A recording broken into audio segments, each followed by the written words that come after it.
You're on a path in the woods, and at the end of that path is a cabin. And in the basement of that cabin is a princess. You're here to slay her. If you don't, it will be the end of the world.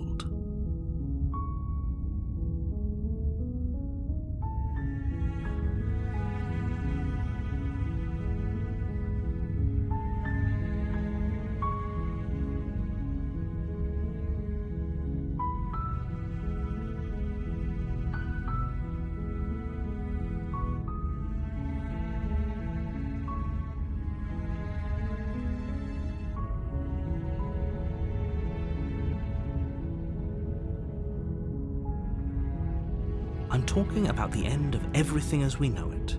No more birds, no more trees, and perhaps most problematically of all, no more people. You have to put an end to her.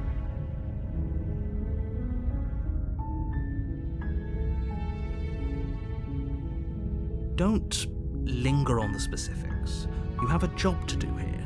Just get in there and do what needs to be done. We're all counting on you.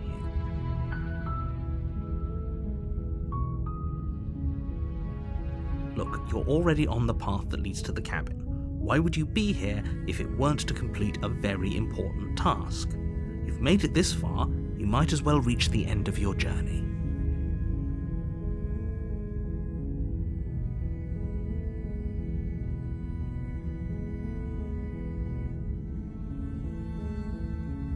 While I appreciate the mental exercise, we are running up against a bit of a ticking clock. Nevertheless, let me assure you, the princess is locked up because she's dangerous.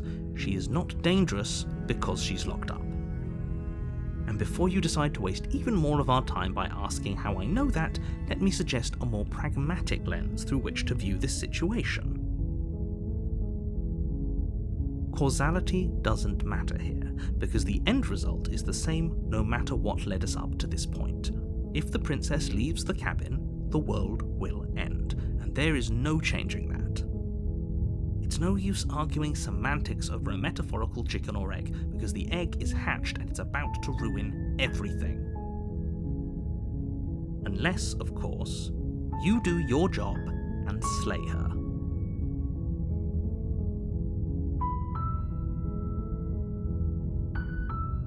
Does it? Are you a monarchist? Is slaying a princess that much worse than slaying a fisherman or a miller or a seamstress? If anything, slaying a princess is much better than slaying a seamstress. Seamstresses contribute something of value to society.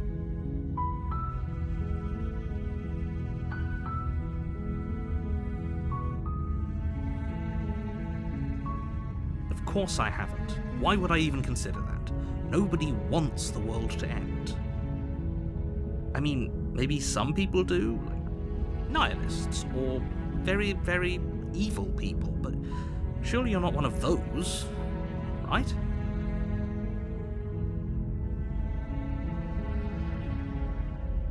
Oh, if only that were the case, but I don't make the rules. I have to say, I'm surprised at your reluctance thus far, but unfortunately for the both of us, you're the only one who can pull this off.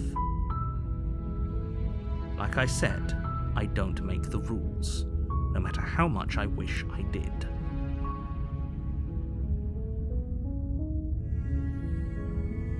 Yes, but you'll have to slay her before you get it.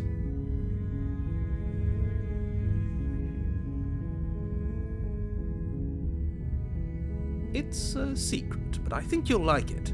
It's a special reward, just for you. And whatever you think it might be, I can promise you it's going to be even better than your wildest imagination.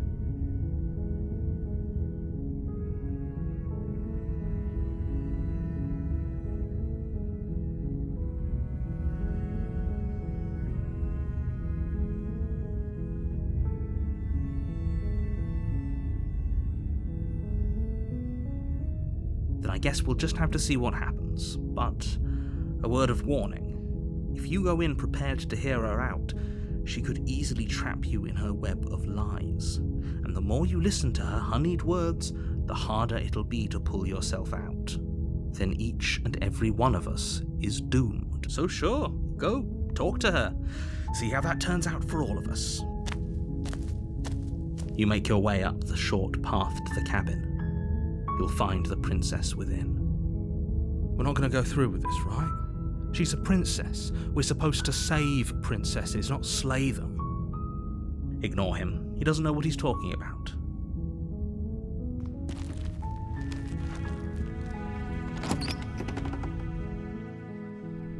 The interior of the cabin is almost entirely bare. The air is stale and musty, and the floor and walls are painted in a fine layer of dust. The only furniture of note is a plain wooden table. Perched on that table is a pristine blade. The blade is your implement. You'll need it if you want to do this right.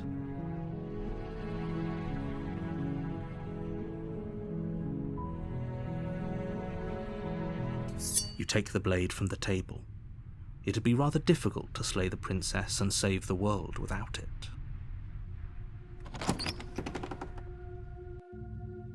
The door to the basement creaks open, revealing a staircase faintly illuminated by an unseen light in the room below.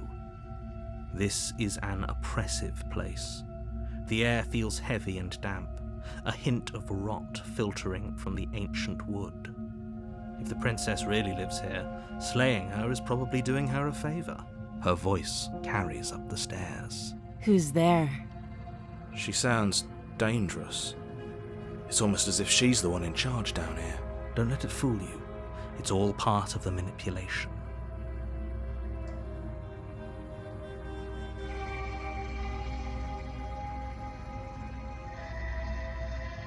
Don't be a stranger. It's been so long since I've had any visitors. Come on down. You walk down the stairs and lock eyes with the princess. There's a heavy chain around her wrist, binding her to the far wall of the basement. She's so coldly beautiful. Is she really a threat to the world? Focus on the task at hand. And there you are. Are you here to kill me or something?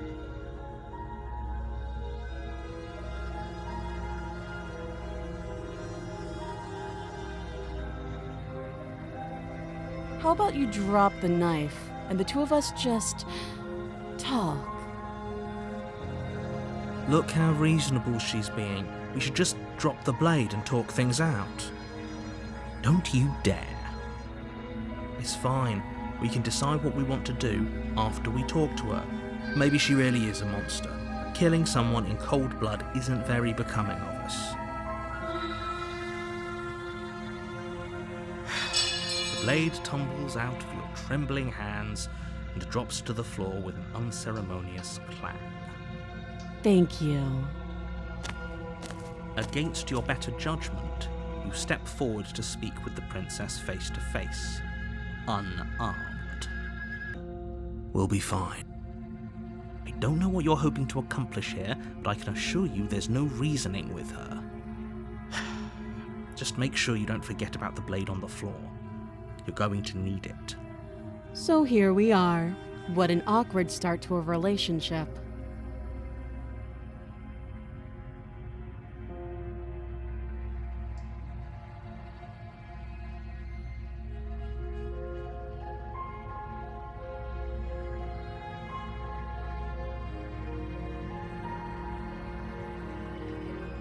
She hesitates before answering. You can address me as Your Royal Highness, or Her Majesty. Any honorific should do, really. Note the lack of detail. You can't trust her.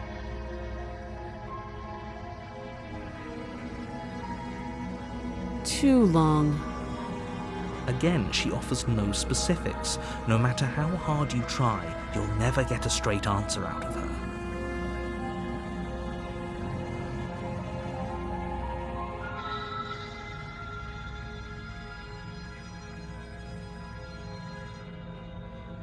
Do you?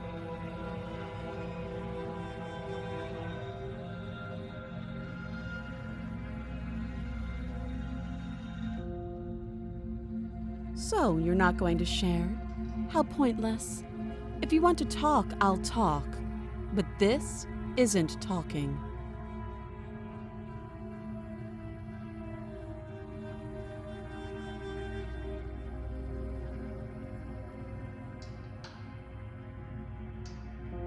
You can't.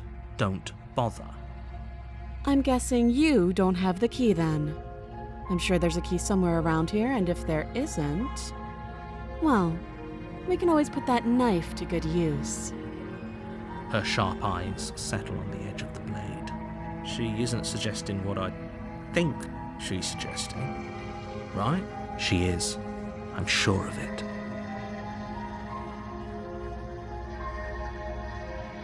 Don't jump to any weird conclusions. We're two people who have met each other. By definition, we have a relationship. Oh, have you decided what to do with me? You know why you're here.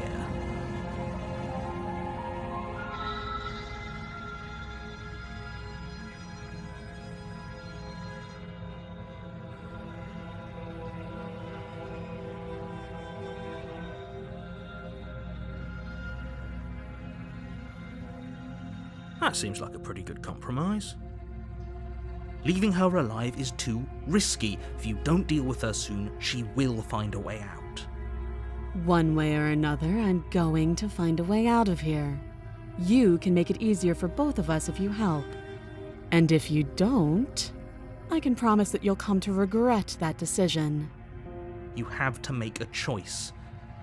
Let's hope for all our sakes it's the right one.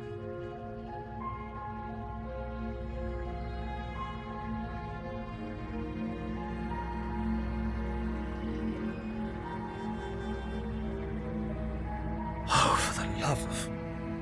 Good. I'm glad you've come to your senses. You're making a huge mistake. No, you're doing the right thing. You walk up to the chains binding the princess to the wall and give them a tug. They're large and heavy, far too solid for you to even imagine trying to break them apart. If you don't have the key, maybe you should go looking for it. I'm sure it's somewhere upstairs. Doubtful. Whoever locked the princess away down here intended for her to never see the light of day. They wouldn't have just left the key to her chains somewhere in the cabin.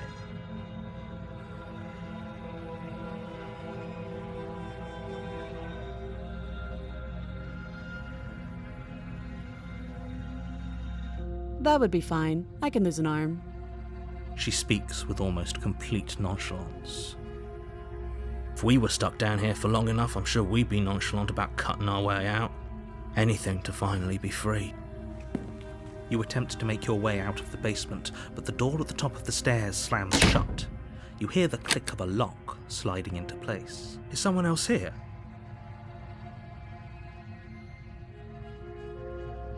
You try the door, but it's locked from the outside.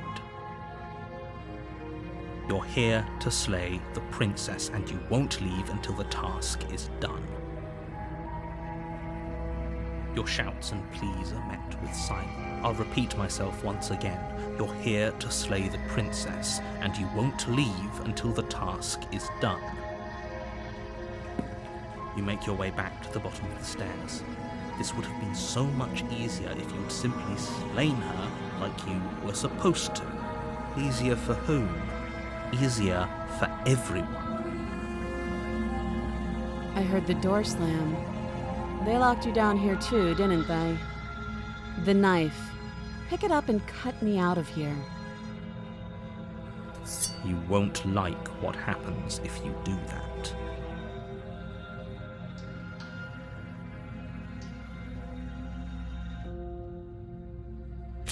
Against your better judgment, you place the blade against the princess's arm, just above the massive, unyielding chain. You cut into her flesh. The blade is sharp, and you make quick work of it.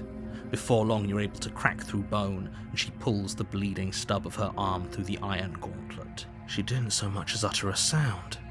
Free from her bindings, the princess turns to face you, her fierce gaze meeting your eye. How is she so composed after losing an arm? It's like she isn't even bothered by it. Thank you. Now let's get out of here. No, we won't have any of that. The stakes are too high. You can't just let her escape into the world. No, I just can't let her escape into the world. As the princess approaches the bottom stair, your body steps forward and raises the blade. Wait, this isn't fair. You can't just do that. Watch me. Stop that. I thought this was a little too easy. Your body lunges forward to sink the blade into her back, but the princess swiftly moves out of the way before you can connect. Stop it! Stop resisting me! I am trying to get you out of here alive. The blade. Move the blade. You're doing your best to help me, aren't you? I can see the conflict in your eyes. I'll make this quick. She steps forward and pries the blade from your rigid hands. Maybe I'll see you in another life. And then she slits your throat with an almost clinical ease.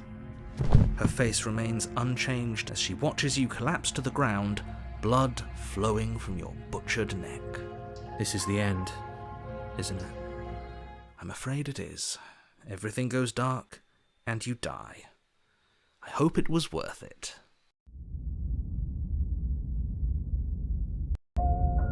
You're on a path in the woods, and at the end of that path is a cabin.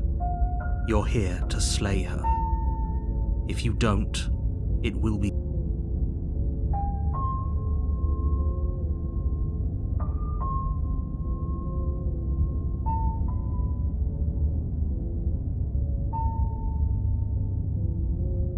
terrible sense of deja vu. No, you don't have that. This is the first time either of us have been here.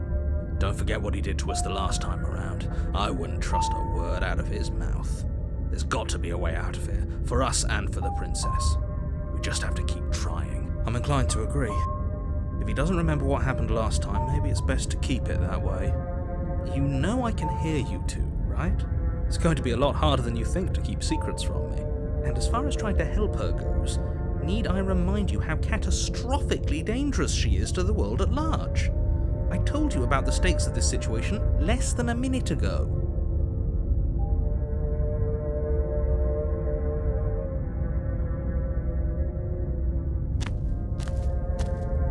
A warning before you go in. She will lie, she will cheat, and she will do everything in her power to stop you from slaying her.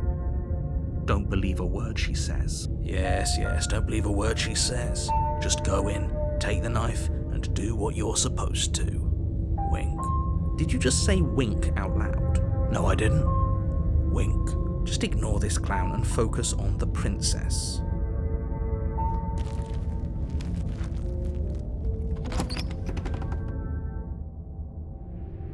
The interior of the cabin is less a cozy woodland retreat and more like a dungeon. A few pathetic wisps of starlight attempt to illuminate the cold, uninviting stone walls, and thick, wrought iron bars barricade the windows, reminding anyone who enters that this is a prison. The only furniture of note is an iron table, bolted to the floor, a pristine blade perched on its edge. The blade is your implement. You'll need it if you want to do this right.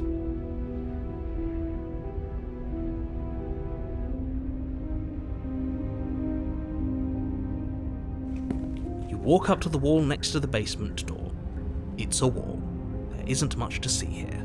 What are you talking about? This isn't a wall. It's a mirror. Or at least it'll be a mirror once we wipe off that layer of grime. You reach forward and rub your hand against the cabin wall. I hope you know how ridiculous you look right now.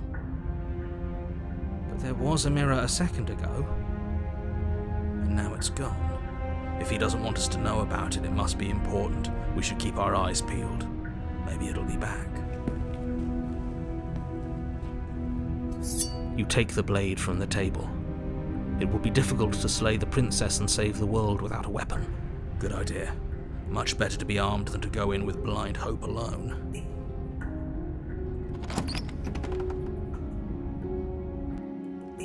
The door to the basement creaks open. revealing an old stone staircase. A few sputtering torches attempt to vaguely illuminate your path, dancing across glimmering patches of slimy moss on the stone steps. If the princess lives here, slaying her would probably be doing her a favour. Her voice, harsh but controlled, carries up the stairs. Is that a visitor I hear? Please, come downstairs. It's been a while since I've had company. Does she remember us? You walk down the stairs and lock eyes with the princess. She looks up at you, the heavy collar around her neck clanking loudly as she moves, the chains binding both her wrists to the far wall, joining the metallic chorus as she adjusts her hands in her lap. Should we be worried about the one around her neck? Why would you be worried about her restraints? If anything, they'll make your job easier. Have you noticed the empty chain on the wall? Odd that in a place where everything seems to serve a distinct purpose, there would be something so obviously useless. What an interesting development. Why don't you have a seat? The two of us should chat before you bury that thing in my heart.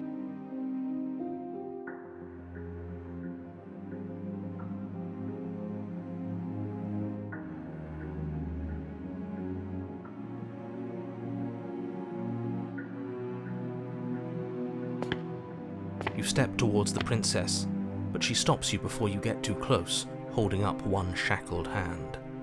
There's fine. I'd prefer we keep some distance until we've sorted this out. That's reasonable. We do have a weapon. Might as well put her at ease.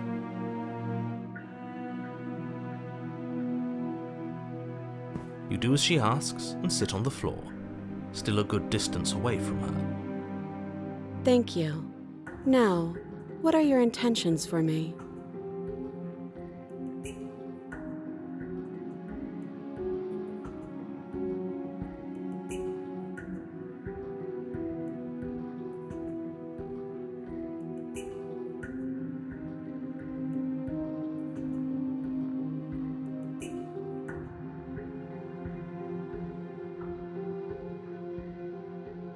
I don't know, but you could always try it on. Maybe it'll fit. I hope I don't actually have to say this, but please don't lock yourself in chains. We need you ambulatory if you're going to save the world.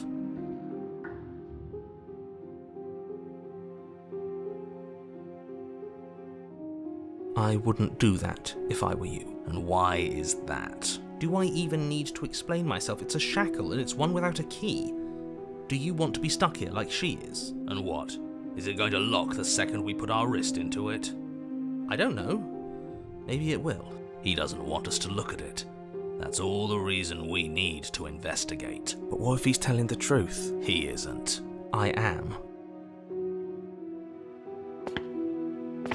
Against your better judgment, you approach the chain dangling from the far wall. The princess watches you with faux disinterest as you inspect it, though she can't fully hide her curiosity. I don't want to say what I'm supposed to say next. What is that supposed to mean? It sounds bad. Is it bad? Yes, it's bad. Come out and say it then. You're just wasting time. Fine. As you hoist the shackle, its heft shifts within your grasp, as if pulled by some odd magnetism. Before you can so much as blink, it practically leaps from your hands, snapping around your neck. And, as if your situation weren't bad enough, the same magnetism repels your blade, which is flung from your hand and sent skittering across the floor of the basement. Excuse me? Yes? Are we stuck here now? Yes. Huh, so it does fit. And I guess it doesn't like your knife. We're stuck here together, aren't we? That's funny. What are we supposed to do now? Can't even cut ourselves out. Guess we'll starve. That's horrible. It's not all bad. We learned a valuable piece of information. Not to touch things we're specifically told not to touch? No, that there's something special about this loose chain. It's clearly important.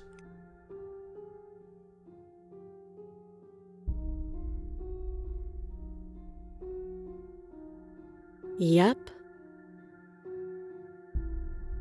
Wait, I guess. Maybe something else will happen. Maybe not.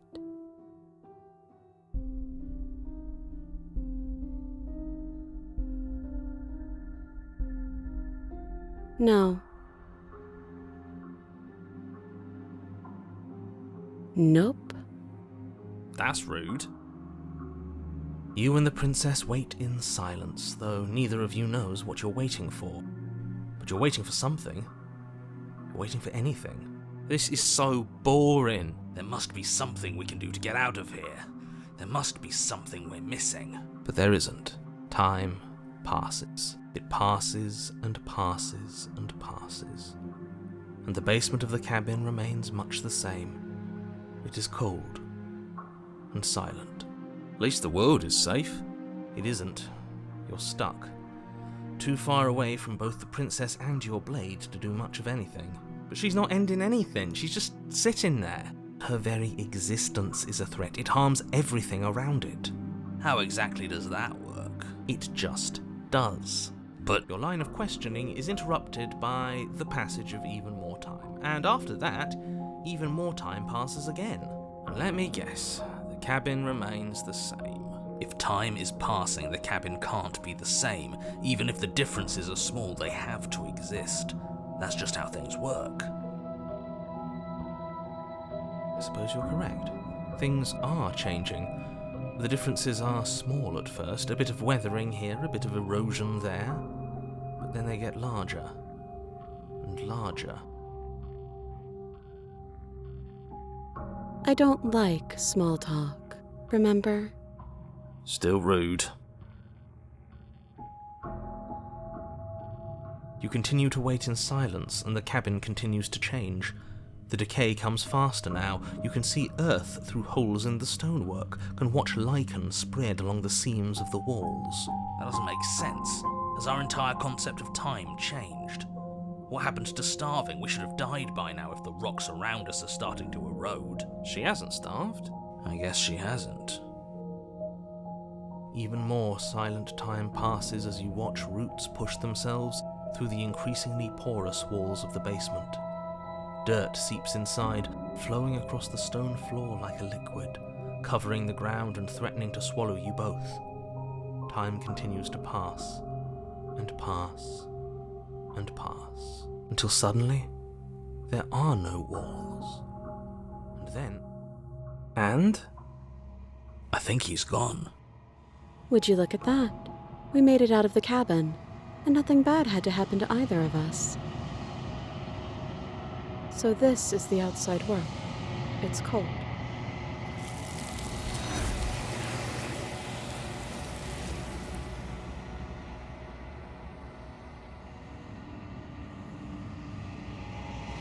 She's gone. Where did she go? Should we try and find her? And there's that mirror again. Why is it here? Why now?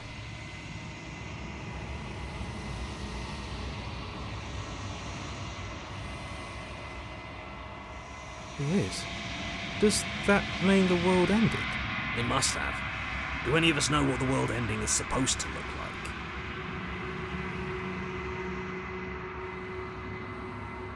If there's even a her to find anymore. You're right. She's gone. It's just us and that awful thing. There's something dreadful about it. I don't think you should. You're right. Part of me wants the truth, but something stronger is holding me back. Fear. I'm begging you, don't do this.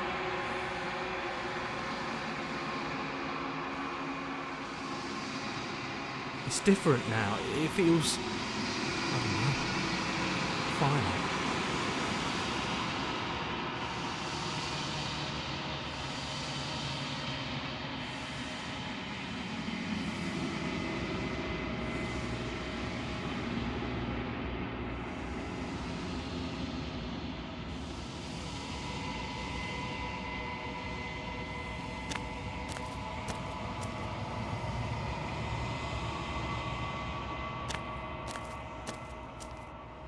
Something finds me in the long quiet and brings me the gift of a fragile vessel.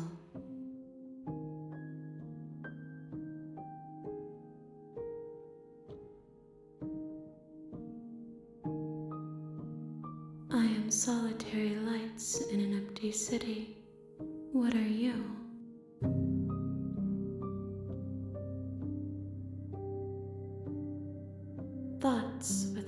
connections, a dim and nascent network. I wish to be more. I think that you are like me. We are oceans, reduced to shallow creeks.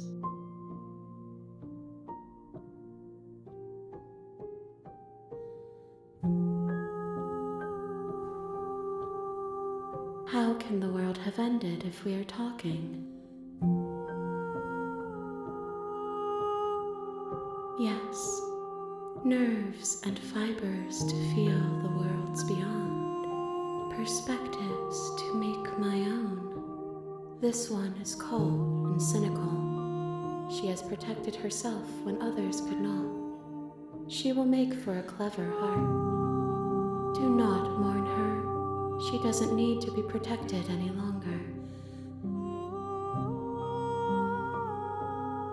You are the only thing I have ever known. The space we're in is vacant. Nothing comes here but us.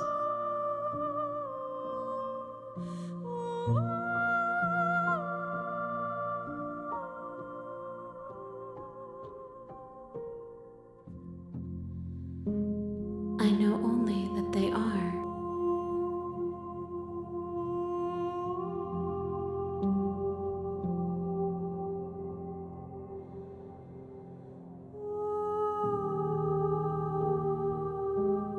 She is part of me, and part of me is her.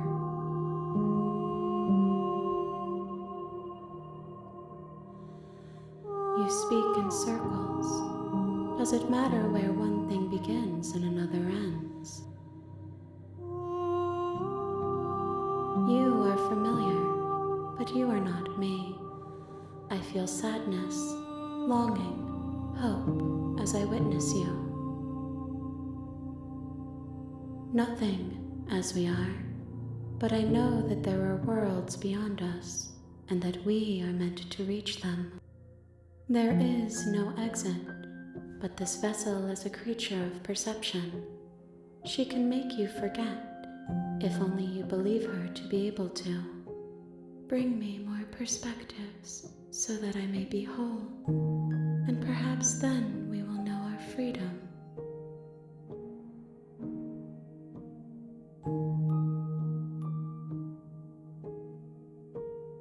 I have not lived. I am not afraid to die. Everything, until we meet again.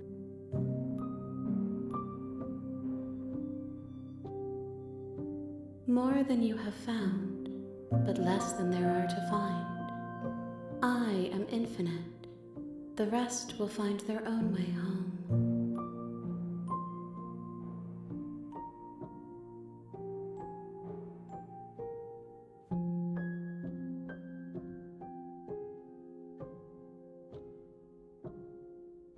You ask of things that cannot be done.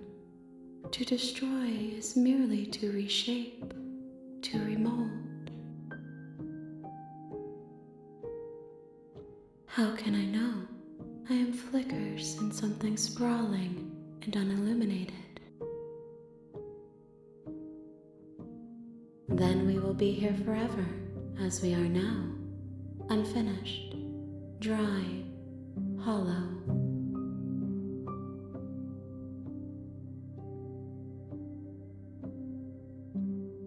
If you need time, then I'll wait. You are as I am now, and forever is a long time to remain undone. I am not you, but I know that I would return before forever was finished. What textures will you weave for yourself to occupy forever? Will you place the images of you and I into a box for safekeeping? If you close that box, will you become another you in another world? An imaginary pattern repeating itself until it can no longer bear the weight of its hand-drawn cage. You'll always come back to the box, because you'll always want to know what it means to be you. I will be here waiting by your side until you're ready to return to mine.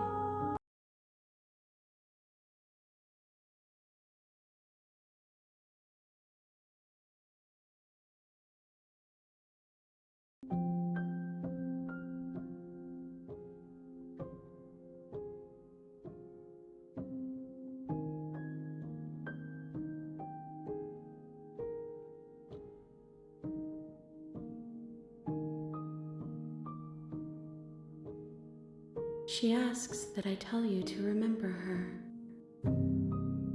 You won't.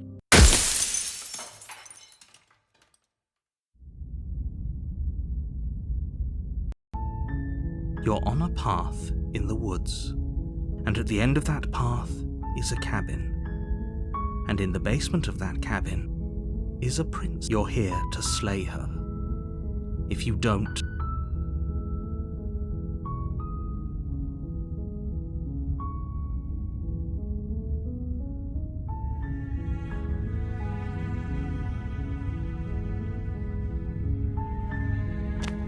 you make your way up the short path to the cabin. You'll find the princess within. We're not going to go through with this, right?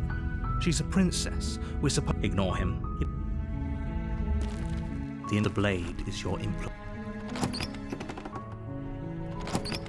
Her voice softly carries up the stairs. Hello? Is someone there? It's hypnotizing.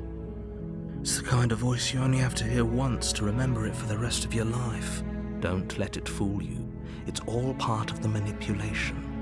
You're playing a dangerous game by coming here unarmed.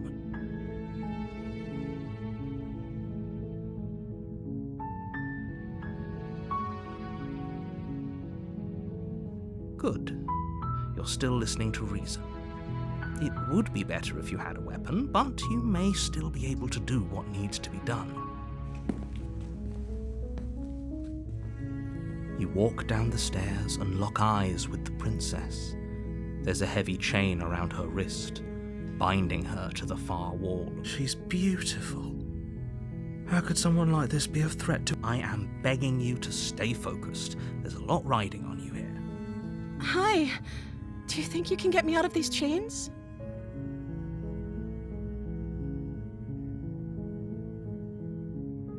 Okay.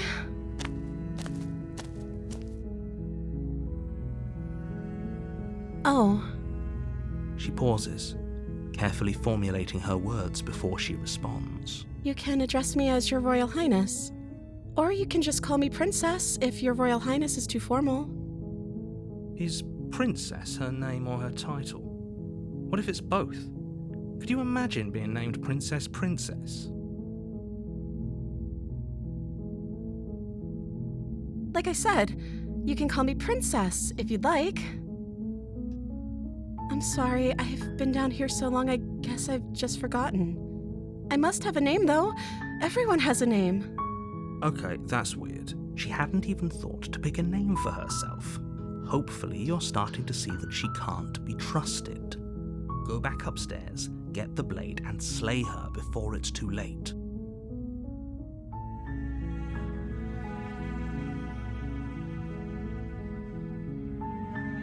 Of course I'm locked up down here for a reason. I don't actually know what that reason is, but you don't just stuff a princess in a basement and throw away the key without there being some sort of an explanation, right? You have all the explanation you need.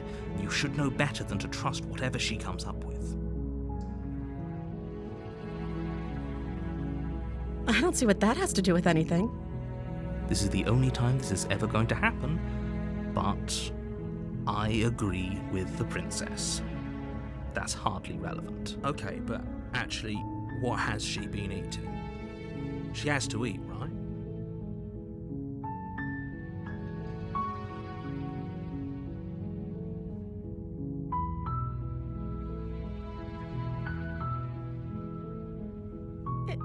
Is that why they threw me down here?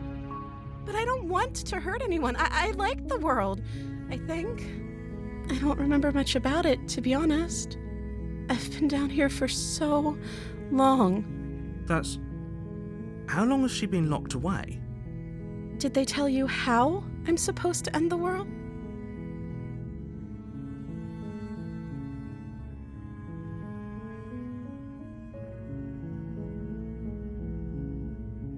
Sooner or later, you'll learn to trust me. Hopefully it won't be too late when you finally come around. Thank you for believing me. Now, can you help me get out of here? You walk up to the chains binding the princess to the wall and give they're large and heavy. far too solid for you to even imagine trying to break them apart. I'm guessing you don't have the key? Maybe it's somewhere upstairs. Doubtful. Whoever locked the princess away down here intended for her to never see the light of day. They wouldn't have just left the key to her chains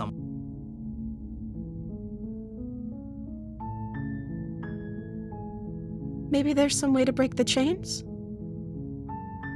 Or if that doesn't work, I guess we can always cut me out of them. She offers the suggestion with almost complete nonchalance. If we were stuck down here, you attempt to make your way out of the basement, but the door at the top of the stairs slams shut. You hear the click of a lock sliding into... Is someone else here? You try the door, but it's... Your shouts and plead. You're here to slay the princess, and you won't... You make your way to the bottom of the stairs. This would have been so much easier if you'd just taken the blade like you were supposed to.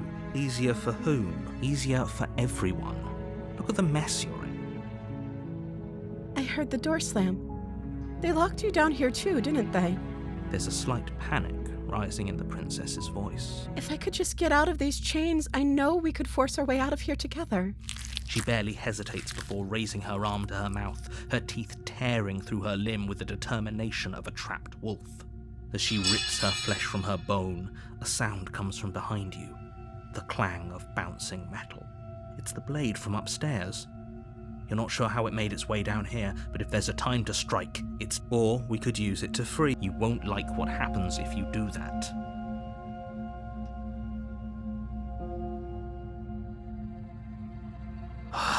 Fine. Against your better judgment, you place the blade against the ragged, self-inflicted wound on the princess's arm, just above the unyielding chain binding her to this place. You cut into her flesh. The blade is sharp, and it takes little effort to crack through the bone of her arm. Her limb falls to the ground, and the heavy chains follow suit. She didn't so much as utter a sound through the whole ordeal. No, she didn't. She smiles softly as her gaze meets yours, blood from her wounded arm dripping rhythmically to the ground. How is she still smiling after everything? It's like she isn't even bothered by what just happened. Thank you. Now let's get out of here.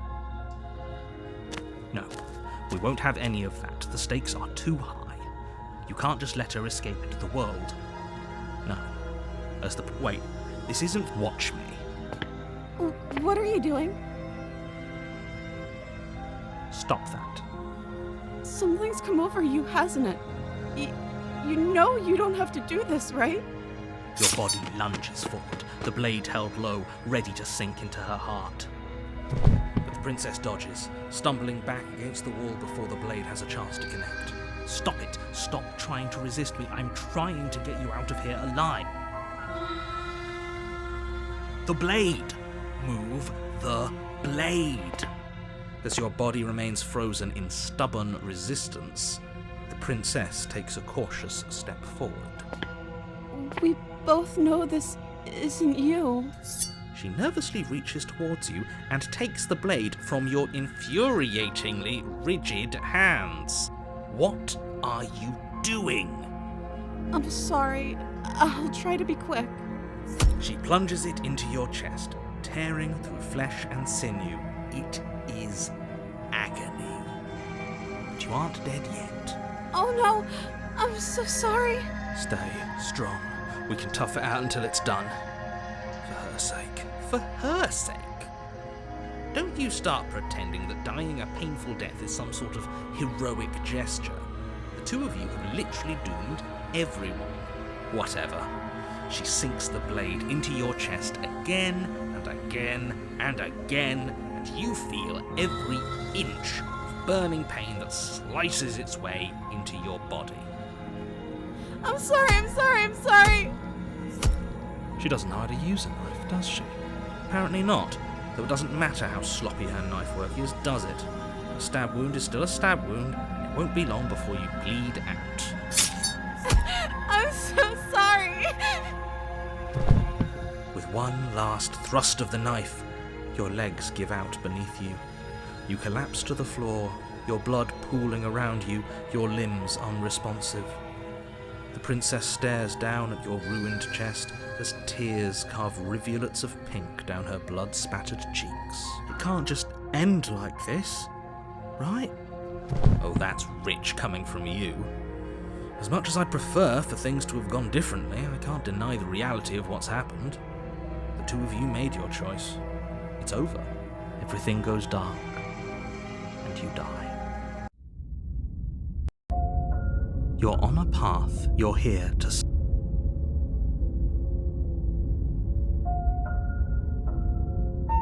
I can assure you that you're not dead.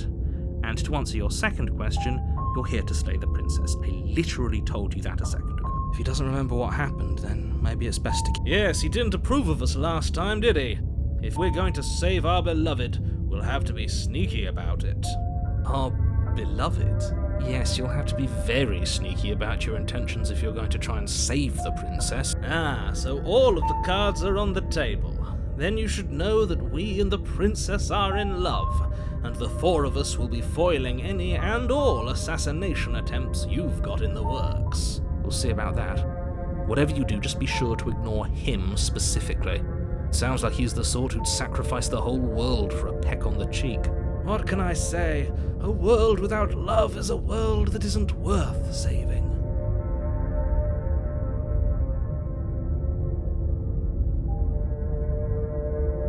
Those are two very different questions, but fine, I'll indulge you if that's what it takes to get you moving.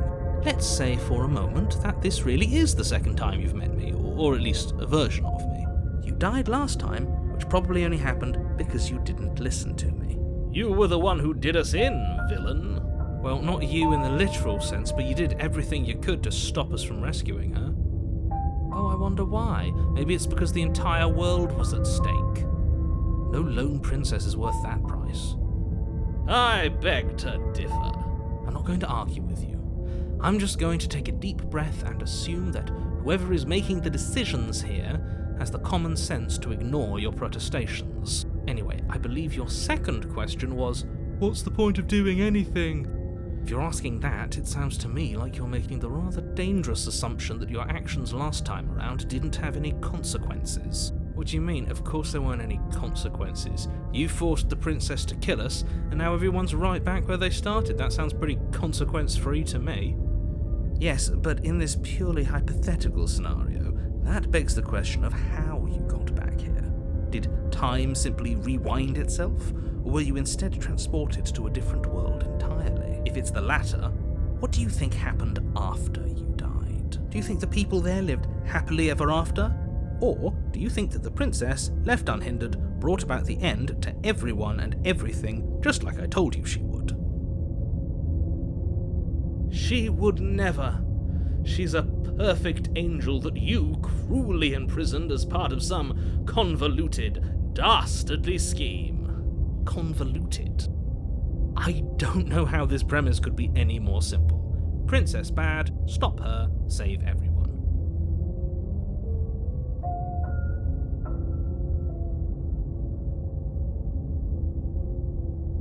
That's right, you can't stop all of us. We're going to sweep her off her feet if it's the last thing anyone does.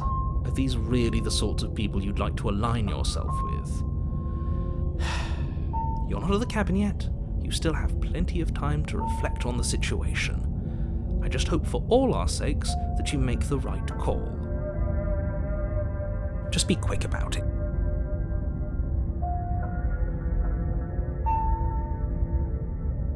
She just can.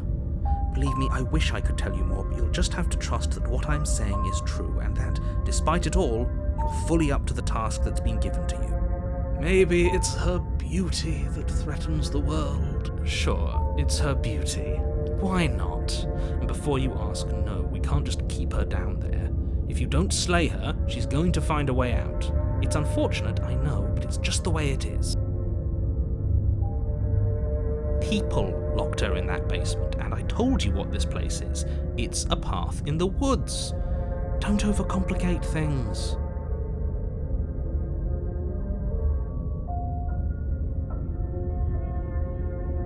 Look, I'm not supposed to say this, but it's because You're special. You're the only person capable of doing this. Call it a prophecy, if that helps, but it's just the way things are. Oh, I didn't know we were special. Of course you're special. Why else would you be here? Calling us special isn't going to make us friends, even if it did feel nice. Oh, believe me, the last thing I want is for you and I to be friends. But I'm a professional, and I'm not going to let my dislike for you get in the way of helping you save the world.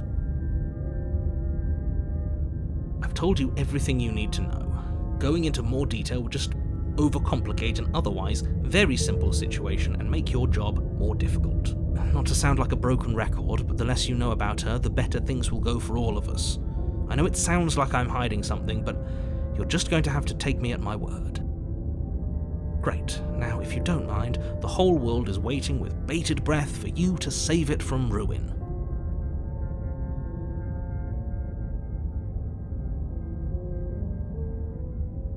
Are we running away? What are you doing? We have to save her! Seriously? You're just going to turn around and leave?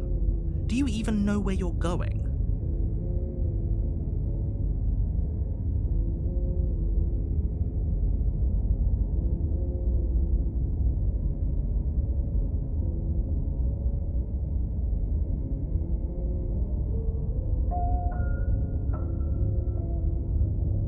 There won't be a new dawn if the world ends. There'll just be nothing forever. Fine. I suppose you just quietly continue down the path away from the cabin. That's strange. It looks like this path also leads to the cabin. How convenient. Everything's back on track again. Maybe the world can still be saved after all. You're really keen on wasting everyone's time, aren't you? It's remarkably selfish, if you ask me. I've already outlined the stakes of the situation. If you don't do your job, everyone dies. Like, dies. Forever. But fine, you turn around and trek back down the path you came. Wait, something isn't right. Can you still hear me? You're supposed to wind up back at the cabin again. Everything is getting... What's going on? Where are we? Oh, I don't like this one bit. There's not a single damsel in sight. How dull.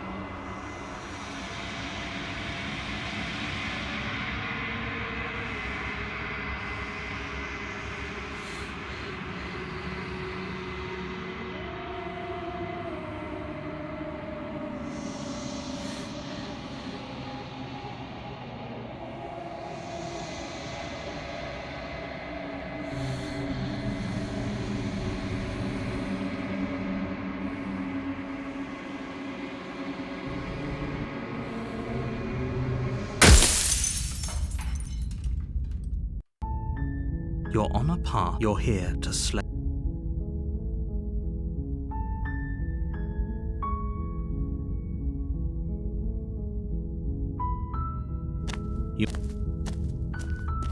The blade. Who's there? She said, don't let it. Oh, are you now? Why don't you come down and let me take a look? Great job. You gave away the element of surprise. Good luck, hero. You walk down the stairs and lock eyes. She's so coldly beautiful. Focus on the task at hand. You weren't kidding when you said you were here to kill me.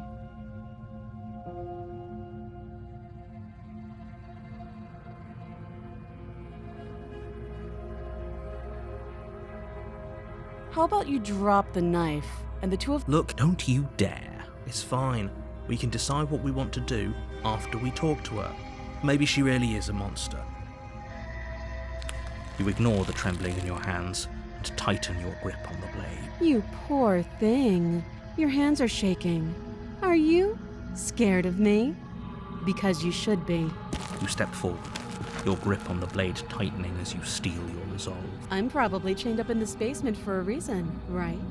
And if that knife is the only weapon you have, you'll have to get close enough to use it. So, you should just drop it. Best not to risk finding out what I can do. She's unarmed. If you hesitate now, it'll be too late.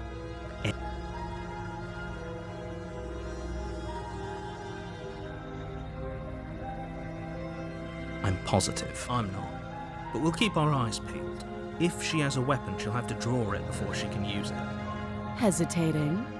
Why don't you drop the knife and the two of us can be civilized with each other? Then I'm not talking to you.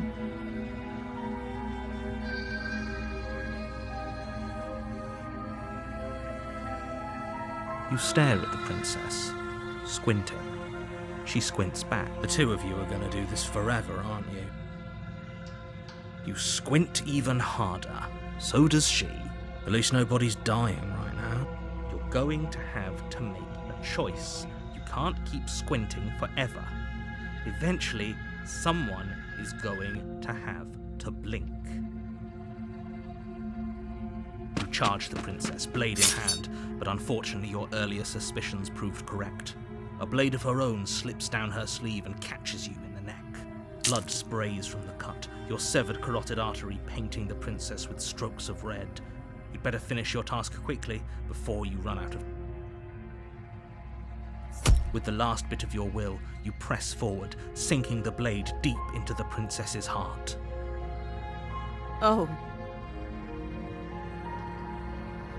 The two of you collapse on the floor together, rapidly bleeding out. Somehow, I thought this would turn out a little differently. But I wonder, do you really think that this was enough to stop me? It's like she's convinced she can't die. But you don't have time to worry over such things.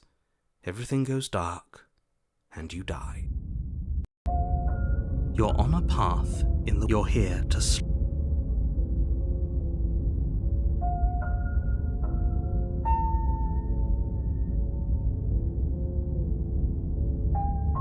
I can assure you that you didn't slay her and that she didn't kill you. People don't just spring back to life after dying, and the two of us are meeting for the very... If he doesn't remember what happened, then maybe it's best to keep it that way. This whole thing's a crock of shit. She's just going to pull a knife out of nowhere and stab us again. Stabbed to death? Well, you won't have to worry about that. The princess is unarmed. Yeah, that's exactly what you told us last time. When we asked you if you were sure she didn't have a weapon on her, you said you were positive she didn't. But it turns out she did, because when we charged her, she started stabbing us to death. Calm down. I assure you she has no weapons. So there's no reason to fear her. You were made for this job. You'll do just fine.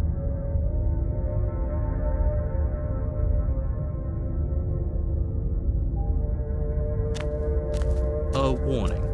Before you go, she will lie, she will cheat, and she will do... It couldn't be more on the money. But we're really doing this, aren't we?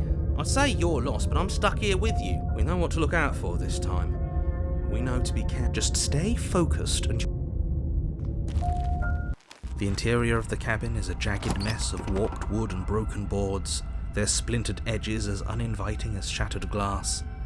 The only furniture of note is a pointed table with a pristine blade perched on its edge. The blade is your implement. You'll need it if you want to do this. That's because there isn't a mirror. There's a table, the blade sitting on the table, and the door to the basement. There's nothing else in here. There's definitely a mirror. There isn't. Can you two stop arguing? It's stressful enough in here without all of this extra noise.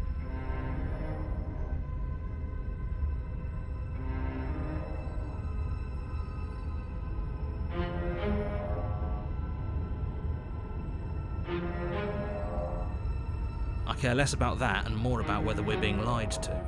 If he's willing to lie about something as innocuous as a mirror, what else is he hiding from us? I'm not lying to you. Use your eyes. There is no mirror. Why would I lie about something so meaningless? What good would it even do? You walk up to the wall next to the basement door. It's a wall. This really isn't funny. You reached it. It was there a second ago. Now it's gone. Yet another thing in here playing tricks on us. I hate this place.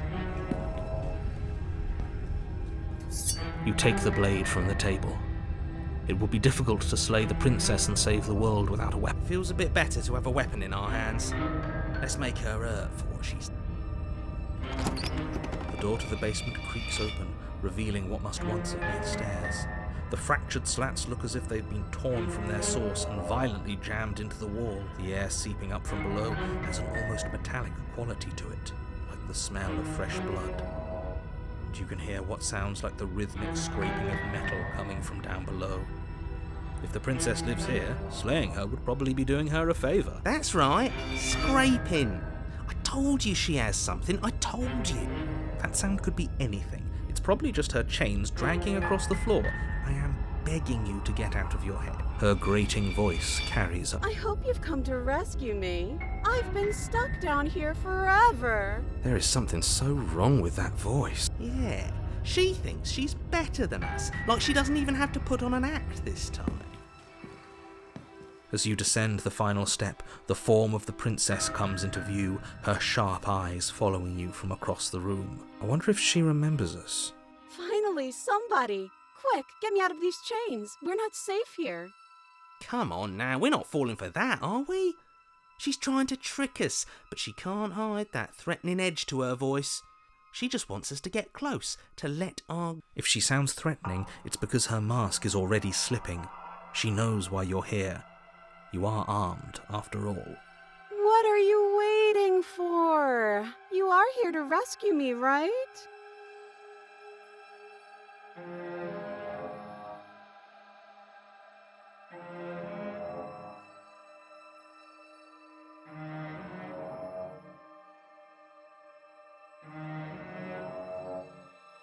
What? No, I wouldn't stab you.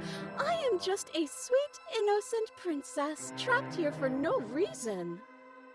And you are a brave knight who's supposed to walk up to, not stabbing distance to help me. I have absolutely zero doubts that she is going to stab us if we get close to her. She certainly feels threatening. Just because she's acting like she's going to stab you doesn't mean she has the means to actually do it. But you know who is armed? You. So stop second-guessing yourself and do your job. But I'm nervous. All the more reason to jump into the deep end and deal with her right now before you waste any more time getting stuck in your head. Last time, if somebody came into my house and tried to kill me and I cut his neck open and then he stabbed me in the heart and we both died looking in each other's eyes, well, surely I would remember that. But I don't remember it, so it must not have happened. Last time? What are you talking about? It's like the two of you are working together on this. Aren't you listening to her? She's obviously lying through her teeth. I'm terrible at spotting lies, and even I can tell something's up here. We can't be the only ones that loop back to the start. Someone else has to remember.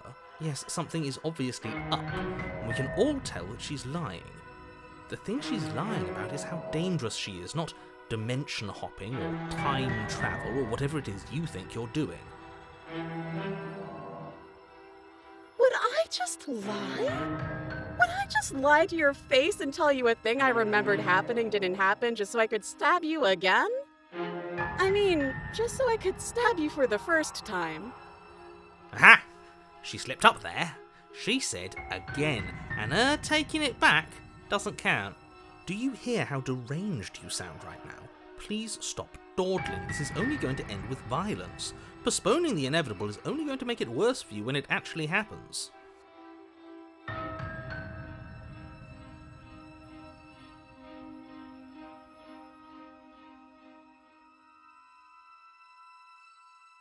But if we killed each other, then why are we here, right now? Both of us normal and unstabbed.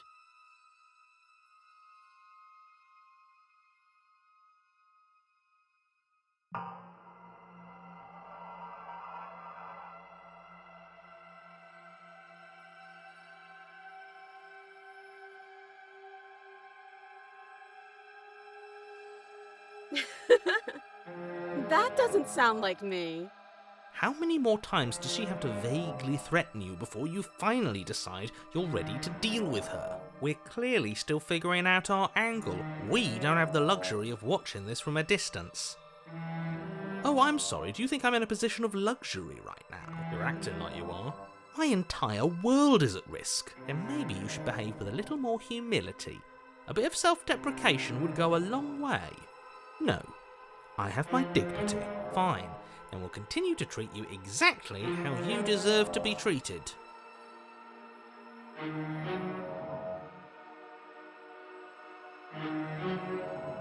That's so rude of you, passing judgments on strangers you've never met just because they're different from you.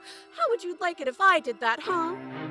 Silly little bird-face thinks he's so serious coming down here but doesn't know anything. Thinks he can tell me to get rid of all the knives I don't even have while he gets to wave one around right in front of me. I bet you didn't like that, did you? I bet you didn't like being judged for no reason. I think I've said my piece at this point.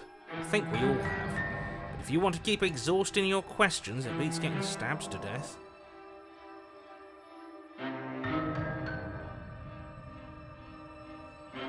Oh, you don't. Okay, I see. I have an idea.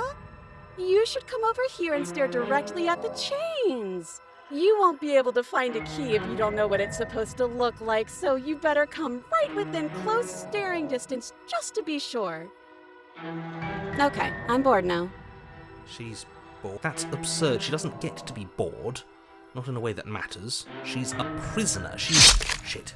In a sudden burst of movement, the princess leaps towards you, a blade erupting from her free arm, her wrist limp and empty from the violent expulsion. So I guess she did have a knife of her own after all. How conciliatory of you. We appreciate it, really. Now what are we going to do? At least we're safe here. She's still in chains. And those chains stop her from continuing her advance, at least for a moment. She looks down at them with something between annoyance and confusion. And then she slices through her arm. Okay, maybe we aren't safe here. She doesn't even hesitate before darting towards you with a terrifying speed you can't hope to outpace. Ah, shit! Okay, she's down an arm and we still have a weapon. I guess we'll have to use it. And use it you do. But unfortunately for you, and for the entire world, you are horribly outmatched. You keep pace with her for a single brief and wordless exchange, before she severs your hand and, with it, your only line of defence. She's even better at this than she was last time. Bloody shater. I'm going to kill you now. With a squelch, she does just that. Everything goes dark, and you die. You're on a path in the woods. No, fuck that. If we're gonna have to keep doing this over and over and over again, we're not starting in that goddamn woods every time. We're starting in the fucking cabin. You're what? The interior of the cabin is sharp, a constricting mess of curved and battered sheet metal pushing you towards... Wait, excuse me? What just happened? What did you just do? I feel dizzy. Oh ho ho ho!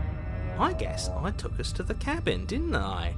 Isn't that interesting? Who holds the cards now? Nobody. Nobody holds the cards. That's how it's always been. That's unfortunately how reality works. The circle's getting smaller and smaller. Running isn't an option anymore. We have to fight. What's the point of fighting if she's just going to win every time? It hurts being sliced to pieces. We're better off just sitting up here and doing nothing. Great, so obviously you've already been here. How many times? This is our third? No wonder things have fallen apart. You do realise that every time you fail, she escapes and an entire world is damned to destruction. That can't be right, that's too much responsibility. I couldn't agree more. We couldn't be trusted with the fate of a single person, let alone the fate of the world.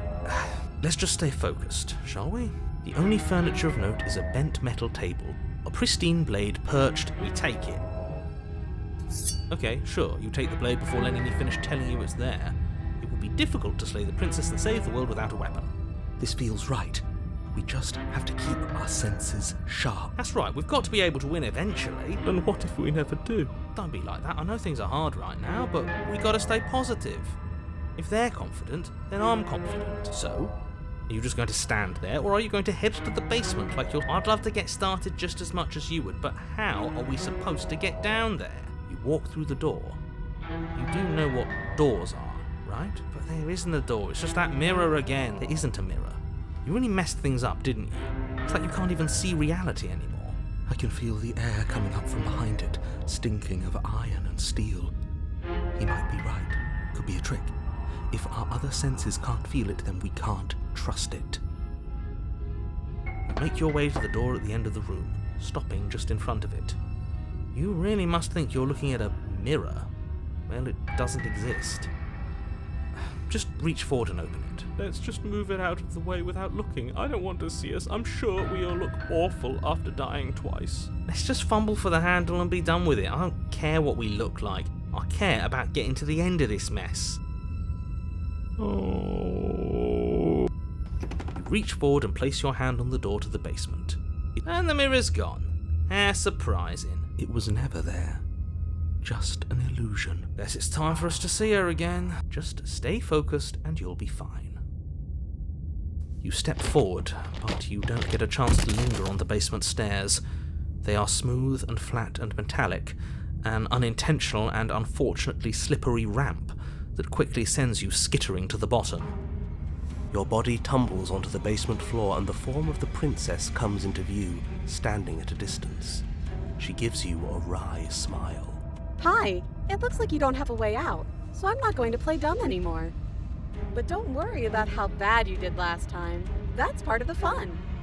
Fun for her, maybe. I didn't like dying all over again. Thinking about dying makes us as good as dead. The only thing that matters is survival. Actually, does survival matter? We've died twice and nothing bad has come of it. We just need to find a way to win once. Nothing bad has come of it yet. Plenty bad has come of it. You've left at least one entire world to ruin. The people there mattered. The past isn't real. There's only here and now. Your internal bickering is cut short by the wet sound of slicing meat. From the princess's arms erupt twin blades, glistening with her blood, the empty flesh of her arms flopping at her elbows like torn sleeves. The chain clatters to the floor. She's loose, and she is coming for you. You're going to make me walk over to you, aren't you? Shit. She's coming for us and I'm out of ideas.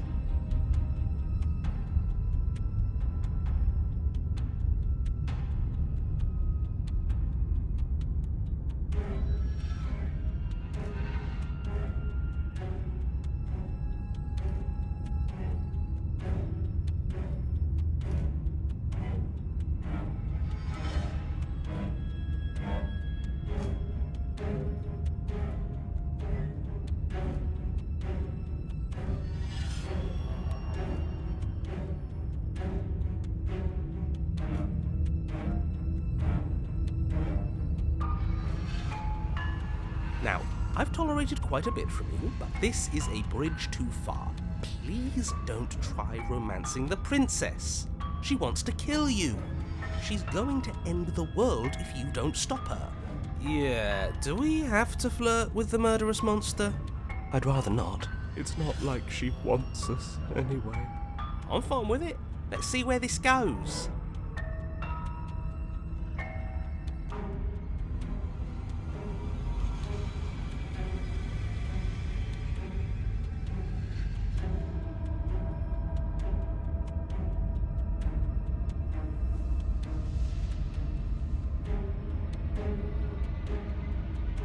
A rosy blush flushes in the princess's cheeks, and a wide grin cuts across her face. You're the only person I know, so that's a first. You're sweet. I like you. You're also gorgeous. I'll be damned, this is actually going to work, isn't it? Still gonna kill you, though. Or not. At least she likes us. I've never been liked before. Blush still glowing in her cheeks. The princess closes the distance between you, blades flashing. She skewers you. Ow. What worthwhile romance doesn't hurt at least a little bit? What matters is that she likes us. She's even said as much. Oh, a new one of us. I thought that only happens when we die. Did we die? You're on a... No, you're in a... Where the hell are you? I think we're dead, and that's all we'll ever be. Dead, dead, dead, dead, dead. Stop saying dead, all of you. We might have died a second ago, but right now we're extremely not dead. This is all horribly wrong. How many times have you been here? This is 4. No wonder everything's such a mess. This wasn't supposed to go past 1. I wonder what you're going to do next. You're so full of ideas, and I love that. But I guess we don't have time to talk about things before the princess advances. Okay, whatever we do gets us another... us. Let's see how many we can stack. There's got to be a point where it makes us better than her. As long as we keep moving. We'll win her heart eventually. Oh, great. So it's going to get even more crowded. Even more deluded voices that think we might stand any kind of chance. Come on, show me something new.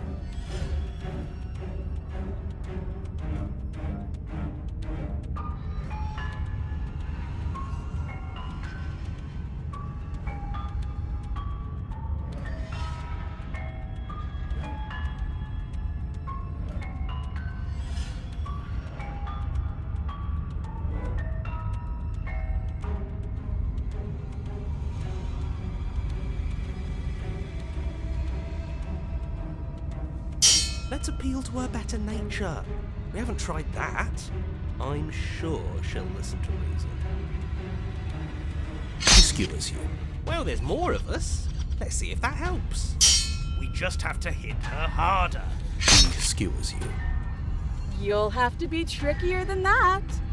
Then you skewer yourself. I thought we both understood that dying doesn't get you anywhere. Huh, that didn't do much of anything. We're tougher than I thought. Just panic! Flee! She skewers you. No, you don't get to escape. That's not how this works. It doesn't matter how many times this takes, we can't give up. Okay, let's go again. She's going to kill this body either way. So stop feeling what it feels. She skewers you. Ooh, not bad. Real tough. See? We're getting better. Okay, yeah. That was a good one. None of this is working. Think. She skewers you. We're getting close to something. Can't you feel it? One last time. You're right. One last time. That's all we need. And then everything goes dark, and you die.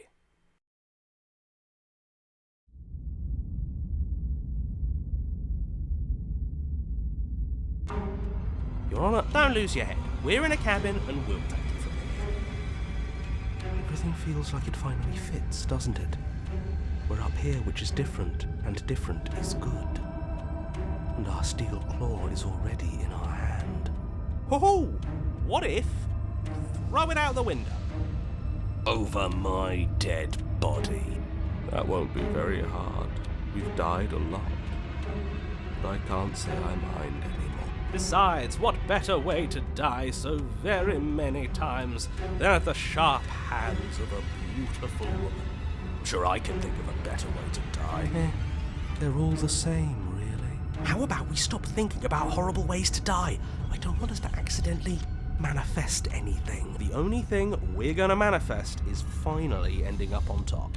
There are entirely too many of you. How many times have you been here? This isn't good. This is... Yeah, leave it to the pros. We'll notch up that win in no time. Narrator, we heroically stride through the door and towards our destined final encounter with our star-crossed lover. Fine by me. You walk to the door and onto the basement stairs, only... Fine, I'll just shut up then and speed this whole thing along.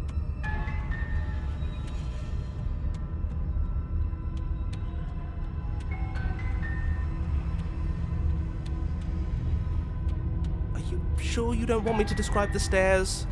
Or this room, or anything? It feels like I'm hardly a part of this. Don't care, just want to win. Fine, you make your way to the basement, where the princess awaits you. You know, this last time I killed you, and you didn't pop right back up again? I thought I'd actually done it. I thought I'd cut you into so many pieces you just weren't able to stitch yourself back together. But I guess we're not done. That's okay with me. It's good even. I like that. I got something ready for you while you were gone. Do you want to see it?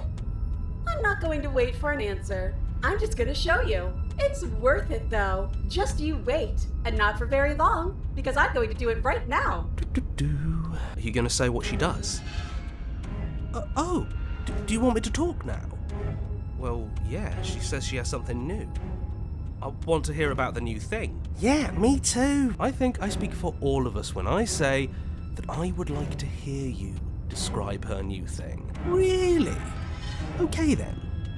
Here we go. Now. The princess's skin twists, splitting into red blooms of raw meat as it stretches and tears.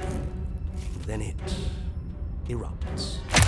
She becomes a wave of blood and viscera, pieces of her splattering against the walls. All that remains in the center of the room is a skeleton of blades. Her heart beats furiously in its cage of a chest. Are you ready for what comes next? Holy shit! She's gorgeous. Absolutely divine. Yes! Behold, the perfect woman. Do you think we can throw her out the window? That looked painful. How is she still alive? Heart's still beating, that's all she needs. This is fake. This is all fake. That's all just made up. She doesn't even have a back anymore. How are we supposed to stab her in it?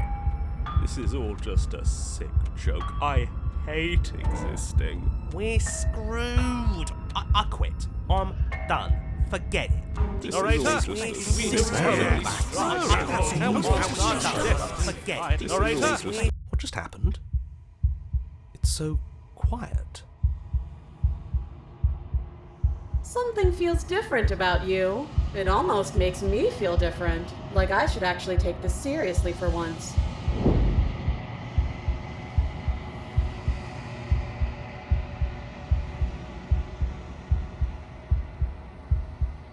You're incredible.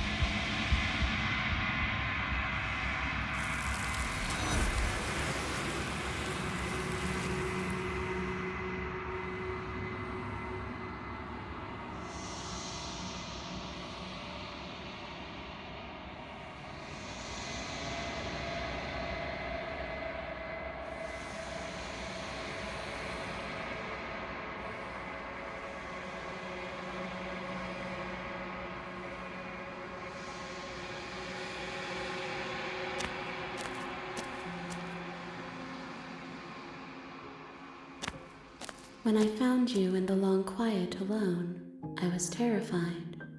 What if you had decided to let me wither? But your commitment now is final. Your ability to walk the path of mutual annihilation is vanished with your return. If you still wish to obliterate me, it will have to wait until I am complete. Flickering lights and empty cityscapes become pockets of vitality and movement. I am more than I was before. Whenever you are ready, I will wipe your slate clean once again.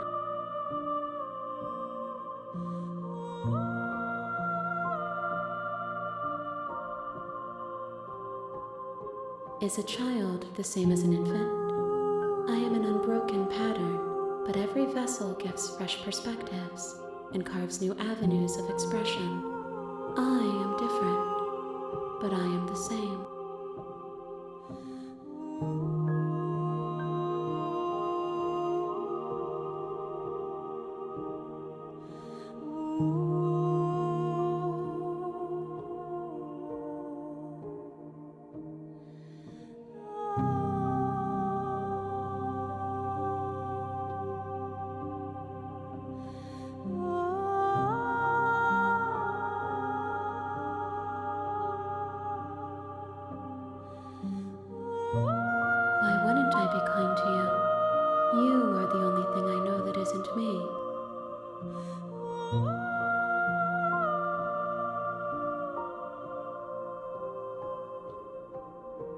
If I am to be an ocean, you have nurtured me into a pond.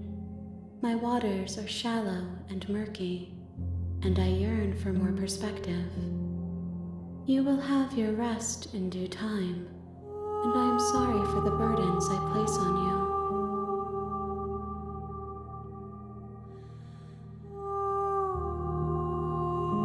Gifts aren't what someone tells you to bring them. My joy is in seeing what you choose. There are no wrong answers, and every perspective illuminates my shadows and shares new secrets.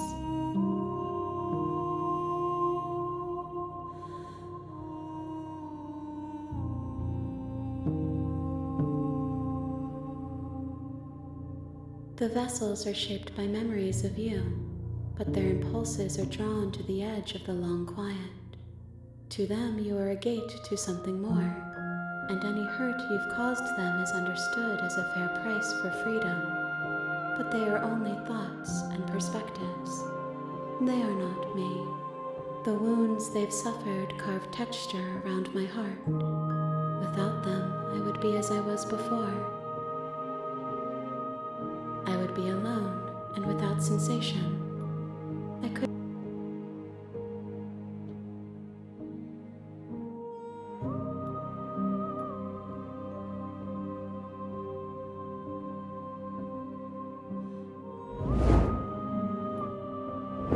My roots burrow in an ocean beyond your sight. We cannot harm each other as we are now.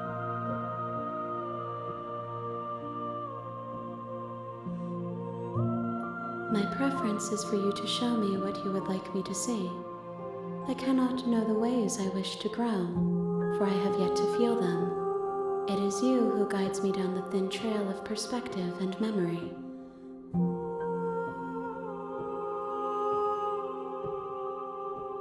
Those paths lead to worlds you've already seen, and to perspectives I have already made my own. They are useless to us now, inaccessible. The only paths of value are those that are yet untread.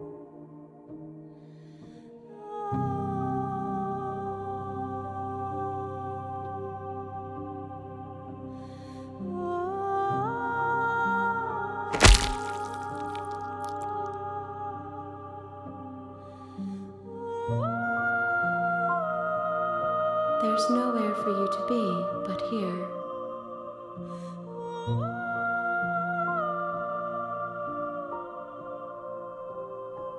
With every gift you bring me, I excavate the alleys of what I am meant to be, and every exploration yields new and complicated truths.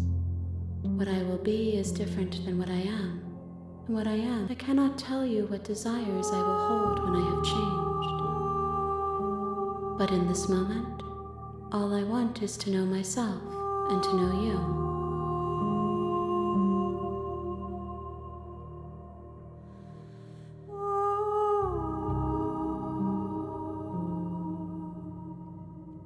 There is still much to be seen. Neither of us know the depths of our being. Perhaps at the end of this, I will be the one to kill you.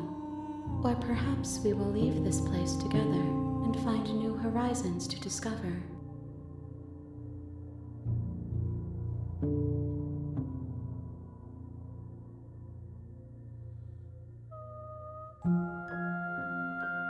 I will long for your return, but it will give me time to reflect on what I am.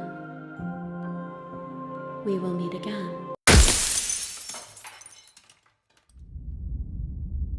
You're on a path in the woods. You're here.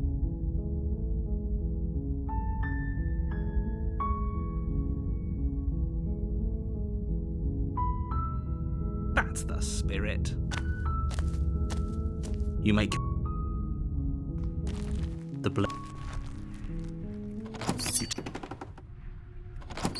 Who's there? She sounds dangerous.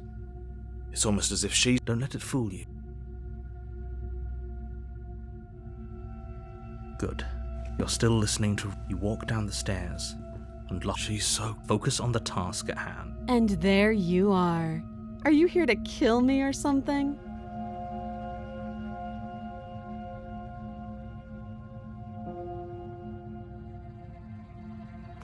You step forward. Oh? No talking then? Fine. What even makes you think you can kill me? I'm probably chained up in this basement for a reason, right? And if that knife is the only weapon you have, you'll have to get close enough to use it. So, you should just drop it. Best not to risk finding out what I can do. She's unarmed. If you hesitate now, it'll be too late.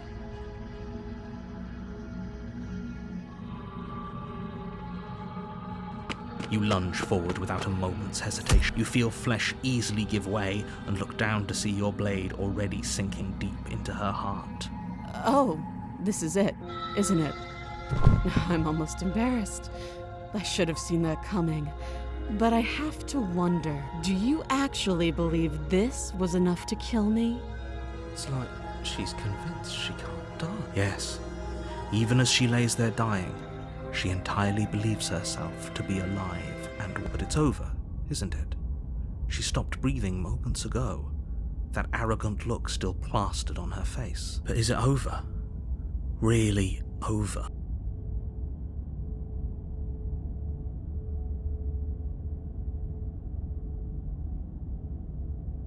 Yes, exactly. It's over. With your work done, you make your way back up the stairs, closing the door to the basement behind you. Why do I feel like we've done something terrible? You did kill someone. Greater good or not, something would be very wrong with you if you didn't feel at least a little bad. But it was for the greater good. One of these days that will sink in and help ease your guilty conscience. But that day isn't today. Let's just get out of here. You open the cabin door, ready to return to a world saved from certain doom. Only, a world saved from certain doom isn't what you find. Instead, what you find is nothing at all. Where a lush forest stood mere minutes ago, the only thing in front of you now is the vast emptiness of some place far away. What happened? Everyone is fine. It's just that you and the cabin are now far away from them. Don't worry. You'll be safe here. This is good. Everyone is happy. You'll be happy.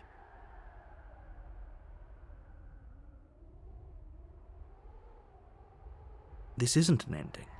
In fact, now that the princess has been slain, endings are a thing of the past. No. This is the beginning of eternity. Your reward. This is what's best for everyone. Trust me. Time passes. You can't be sure if it's days or months or years or even decades. It's all a wonderful, boring blur. You've never been happier. Psst. Hey, we're not just going to stay here forever, right?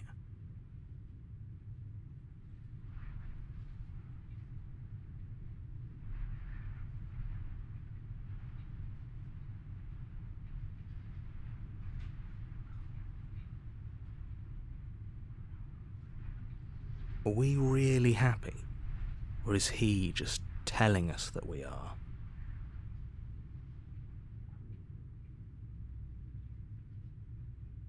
Good, because I have an idea to get us out of here. Though you're probably not going to like it. The blade. We can use the blade to get out of this. I can hear everything you say, little voice. There's only one thing it would want you to use that blade on, and I'm afraid that thing is you, dear hero. He's right. It's the only way out. Do you hear that? It wants to take this happiness away from you. It wants this wonderful place to end. Do you not? There's more for us to do, and the only way for us to do it is to take that blade and use it. Don't you dare.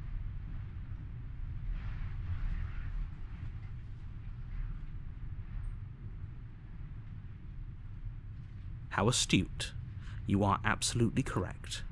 Using the blade to kill yourself would kill you, and you shouldn't do it. In a sense, we'd die, but looking at things from another angle, are we even really alive anymore? This place, it's nothing. It's absolutely nothing. It's just the same thing, constantly, forever. I know this is out there, but trust me, I know using the blade will work. That little voice didn't want you to slay the princess. It didn't want you to be happy.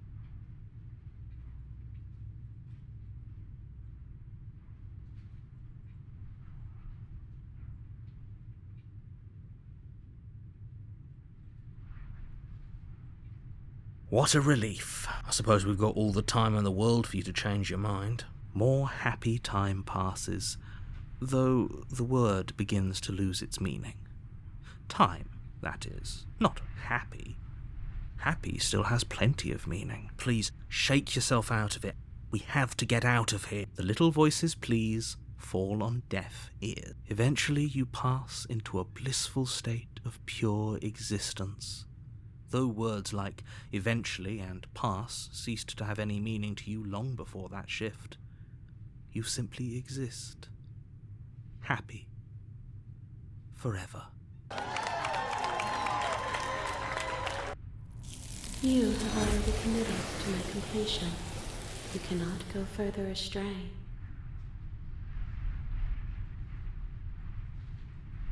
Good, because I have an idea to get us at the blade. I can hear everything you say. He's right. Do you hear that? Do you not? Don't you?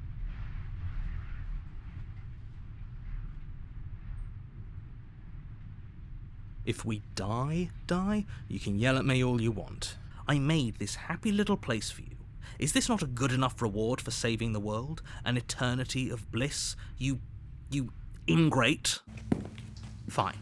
Whatever. For the first time since time stopped meaning anything, you throw open the door to the basement and walk down the stairs. The princess's body is dust and bones, though the blade you used to slay her is still as pristine as the day you first held it. You pick up the blade, you stab yourself, and you die. The end. Nice knowing you. You're on a path. You're here to...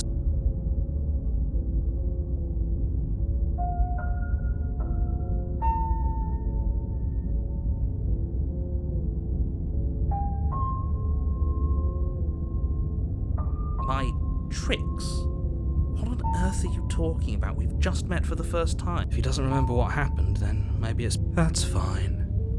It wasn't very hard to kill her last time. We'll just do it again. Well, if for whatever reason you're going to insist that this has happened before, at least your heart's in the right place.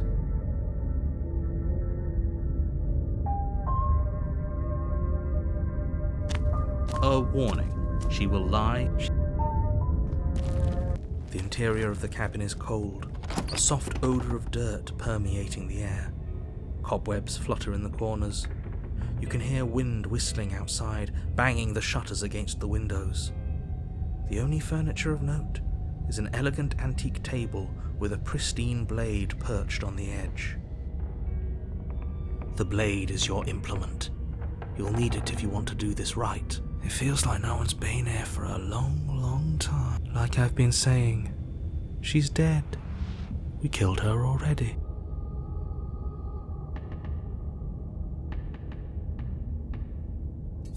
You take the blade from the table. It would be difficult to slay the princess and save the world without a weapon. What are you talking about? This isn't a wall. It's a mirror.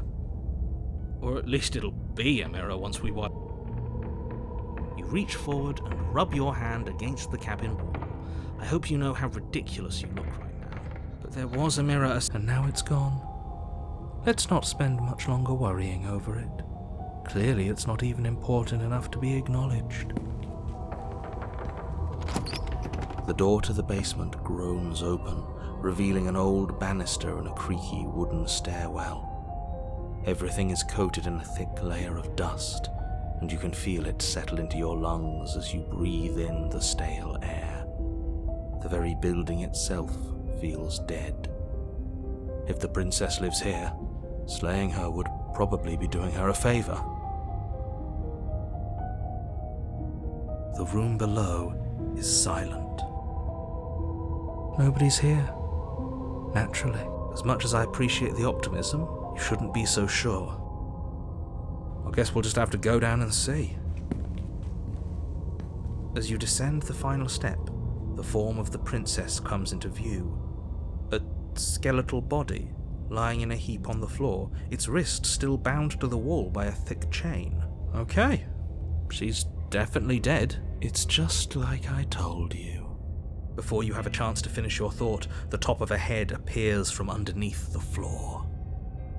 Two deep-set eyes stare up at you, followed by a mischievous, skeletal grin. And finally, the rest of the body floats up to join the head. Wait, this isn't right. What's going on here? Ghost! Oh. Wow. How absolutely terrifying. What's a ghost supposed to do to us? Oh, it's you. Hiya, Keller. I was hoping to see you again. I have some issues with how our last meeting went. The princess drifts across the room into your orbit, gently running her fingers across your shoulders and down your neck as she circles you. Her touch is cold and ethereal, formless yet real enough that her icy fingertips send shivers dancing across your skin. So she has a body, and she's right there. That means we could kill her again, if we wanted to.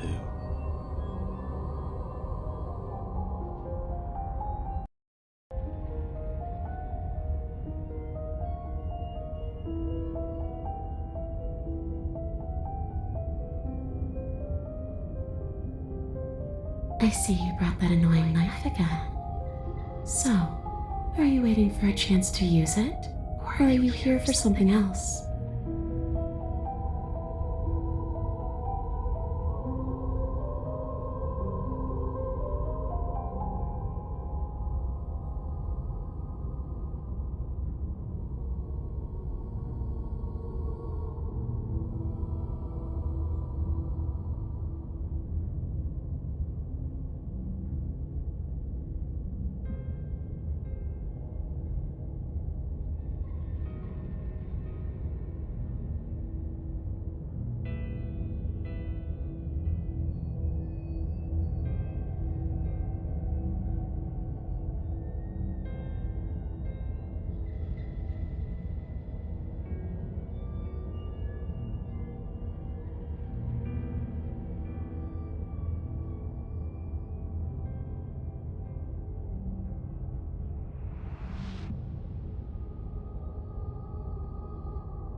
And if I knew you were going to murder me without even knowing who I was, I wouldn't have given you the chance.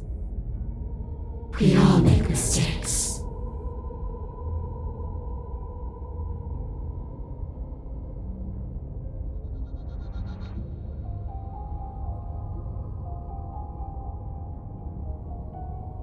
Yes, obviously things are strange right now. I think it's safe to say that you've seen something you shouldn't have seen.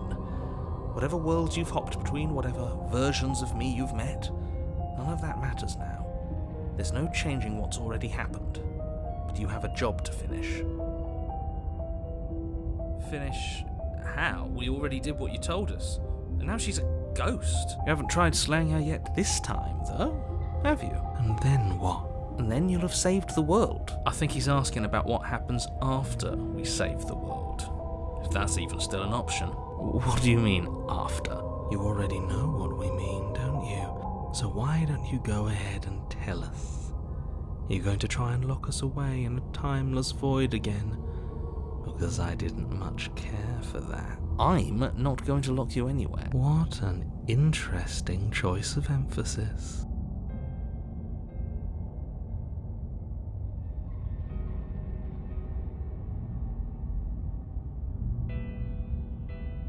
How should I know? Why does anyone come back? Maybe I have unfinished business with you. Or maybe you have unfinished business with me.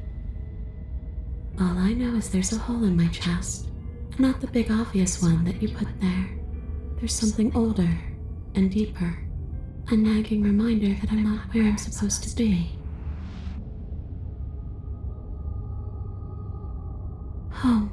And just where is home, I wonder? I don't know where home is. I just know it isn't here. But I can feel it calling to me from someplace far away. Wherever I'm supposed to be, it's out there. How specific. And how convenient for her. You see what she's doing, right? She's suggesting that the only way you can rid yourself of her would be to let her out, which, in case you haven't been listening, will spell the end of the entire world.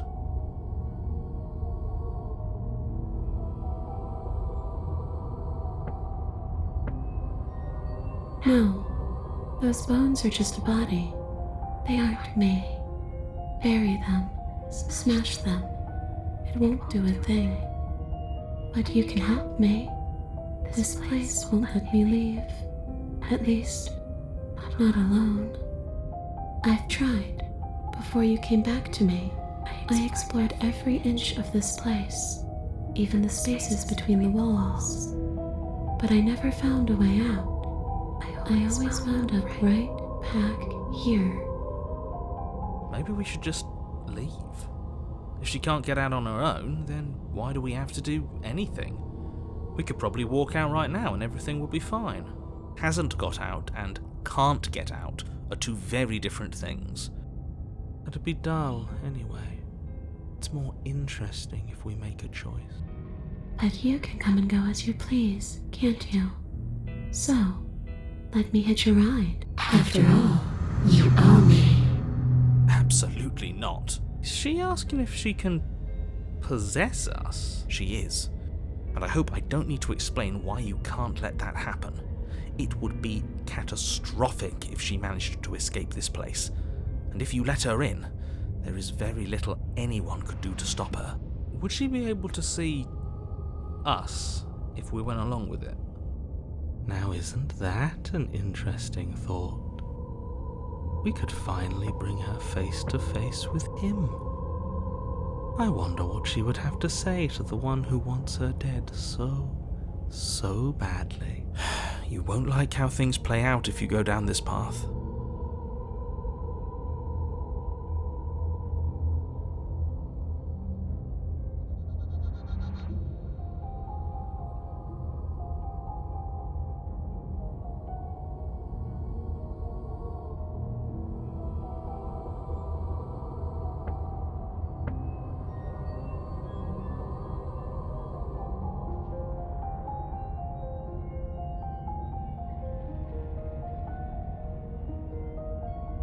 If I'm able to, but for all we know, that's not how it works.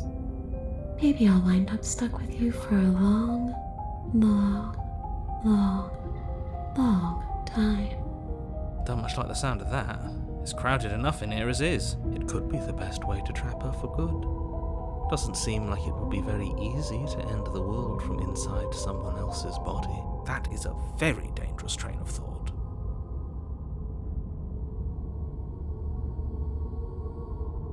Sure, why not?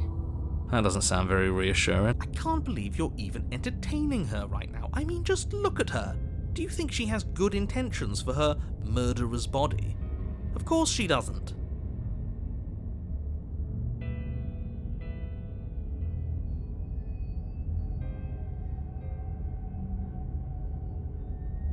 The princess swims through the air in front of you, pausing for a brief moment as her dark-rimmed eyes stare deeply into yours. There's a hunger in her gaze. You're really trying to make it up to me, aren't you?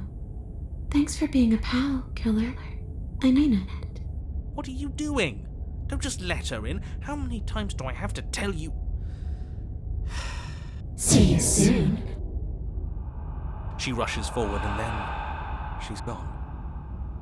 A sharp chill spreads across your body. It starts in your chest, a freezing numbness flowing out from your heart, all the way down your limbs, your mind growing cloudy and confused as it settles over your very soul. I'm not sure I like this. Can we get a do-over? I'm afraid it's too late to stop now.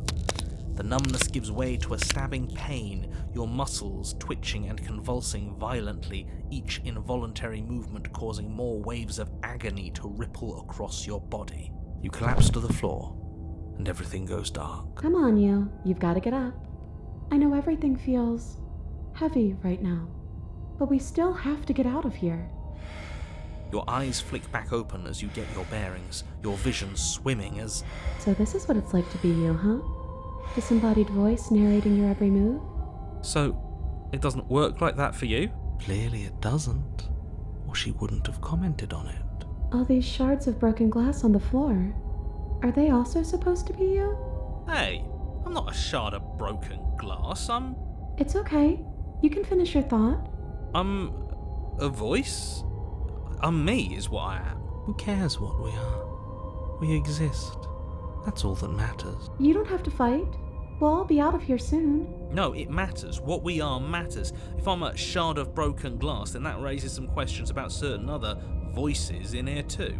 I'm clearly the same thing you are. They're not listening to me. Do they not listen to you either? No, I'm not talking about you. I'm talking about him. You don't need to know what I am. You just need to know that I'm different from you. More important. So, you're the one who pulled the strings and made me dead. I can tell you don't belong here. You're barely even there. Like the shape of something left behind. You're more of a memory than a person. That's rude. You're kind of like me, actually. I'm just going to ignore her. You push yourself off the ground. The princess is nowhere to be seen. Obviously she's nowhere to be seen. Because I'm in here with all of you. Everybody knows that. I'm setting the stage. The room is empty because you made a spiteful, idiotic, and all-round foolish decision. You don't have to let him get to you. You're better than that. You're starting to make things right. This is infuriating. Just whatever you do, you can't leave this place. It's not too late to fix this. Probably.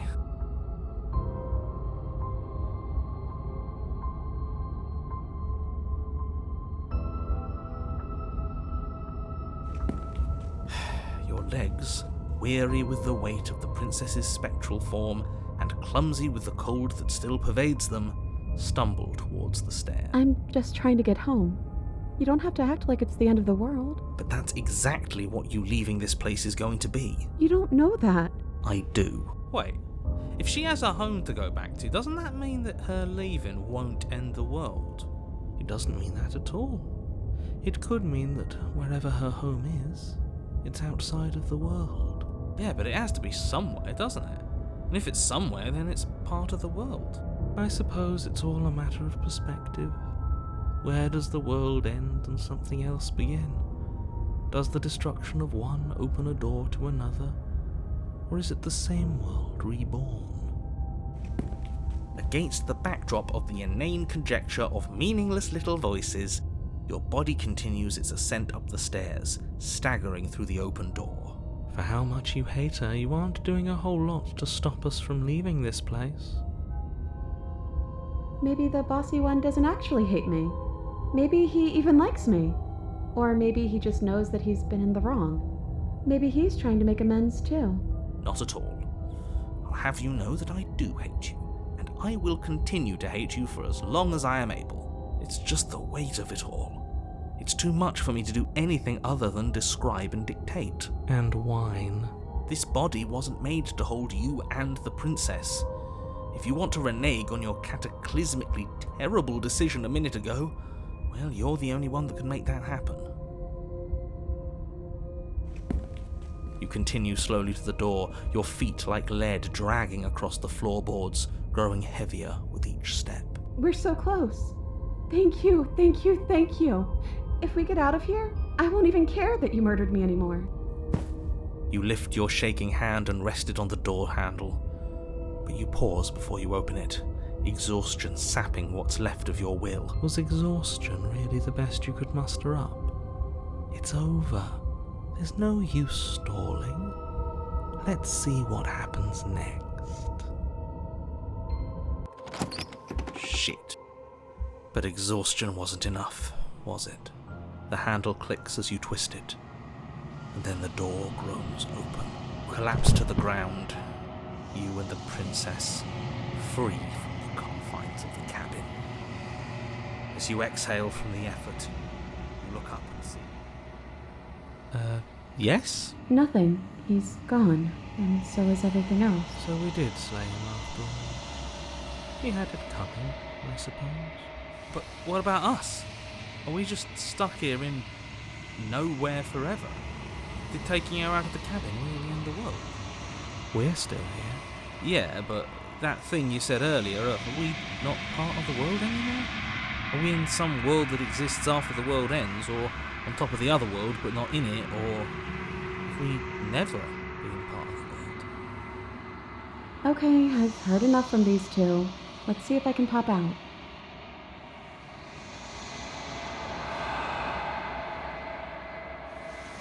I'm out. You actually freed me, didn't you? I'm outside. Thanks for giving me a second chance, killer. Don't mention it. I think this is where I want to be.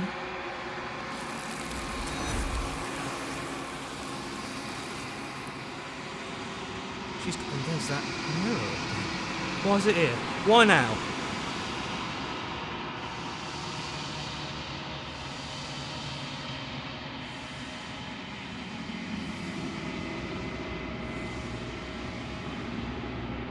But it feels so bad.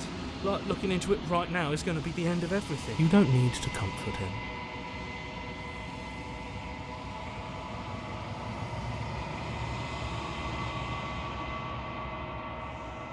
Okay. If you say so. I'll trust you. Whatever makes you...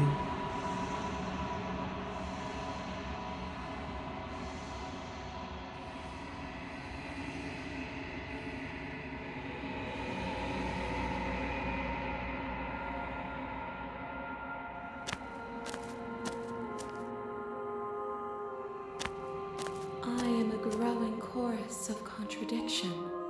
A mass of tides ebbing and flowing all at once in more directions than my attention can bear to hold. To look at any one is to shift them all into something new, and to look away is to reshape them yet again.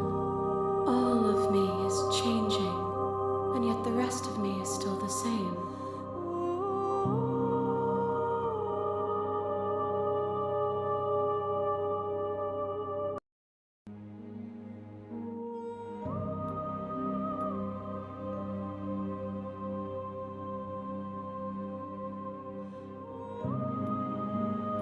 This one is vaporous. She is a dream for a life she could never have. But that longing has given her so much capacity for kindness. She will make for an understanding heart. Do not mourn her. She will finally be able to hold what she never knew.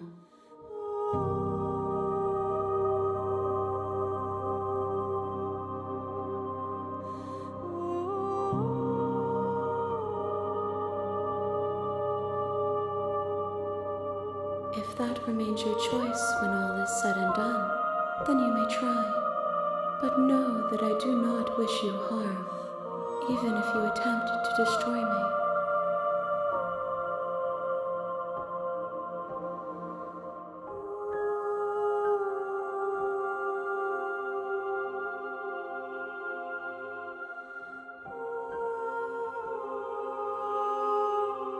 I will be here when it is time for us to meet again. You're on a path. You're here. You make the interior of the... You take the blade from... Good. You're still listening to reason. You step...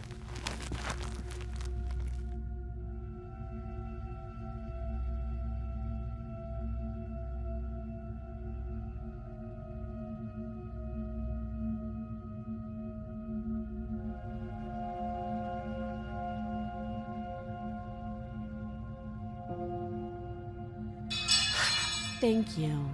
Maybe now we can just... Against your better judgment, you step forward to speak with the princess face to face, unarmed.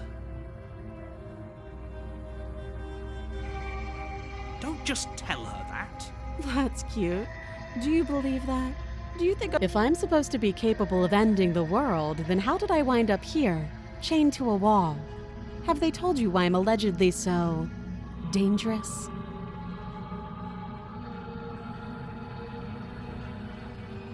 Ending the world seems like an awful lot for just one person to do. I wouldn't even know where to start. I believe her. She doesn't have to know how to destroy the world to be capable of doing it. At the end of the day, whatever the two of us have going on down here is about trust. Whoever sent you to slay me claimed I was a threat to the world, but they didn't tell you why. That doesn't sound right to me. And I don't think it sounds right to you either. Otherwise, we'd be killing each other instead of talking. She has a point. There's a reason I've been telling you to question the situation, and there's a reason you've listened. So, I could tell you that I'd lead a quiet life in the woods, or that I'd open an orphanage, or that I'd do any other number of good things that I'm sure you think you want to hear. But you don't really know me, do you? What can my word possibly be worth in a situation like this? She's right about one thing. Her word isn't worth anything. Like I said, it's all about trust. Blind trust. So do you trust me, the prisoner, the victim, the princess clearly incapable of ending the world? Or do you trust whoever put me here? She's wrong. This isn't about trust. This is about risk. We stand to lose everything, all for the sake of one person, and a subjugating monarch no less.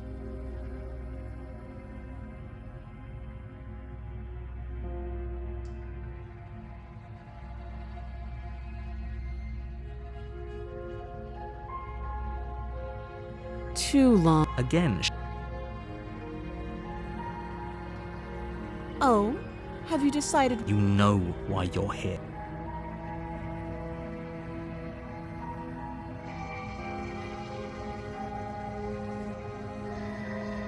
You have to be kidding me. You walk up to the chains binding the princess to the wall and give them a tug. Maybe it's somewhere upstairs, doubtful. Well, you do have that big, sharp knife. You could always cut me out of here. She speaks with almost complete. If we were stuck down here for long enough, I'm sure we'd be nonchalant about cutting our way out. You attempt to someone else here. You make your way back. Easier for whom? Easier for everyone. I heard the knife. Against your better... No, we won't have any...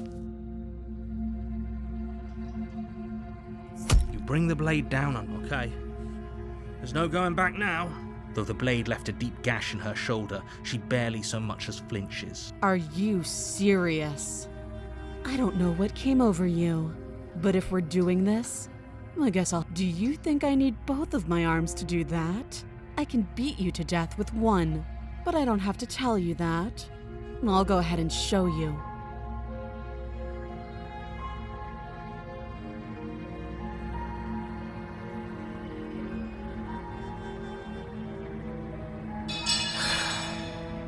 As the blade falls from your trembling hands, the princess rears back, readying a bone-shattering haymaker.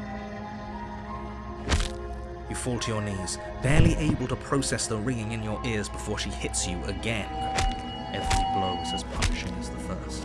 You feel bones shatter with every impact, unknown ruptures blossoming with blood somewhere inside of you. If we're lucky, the wound you manage to inflict will be enough to at least delay her escape from this place. If we're very lucky, we'll kill her before she gets out. Oh, too weak to even try fighting back. How disappointing.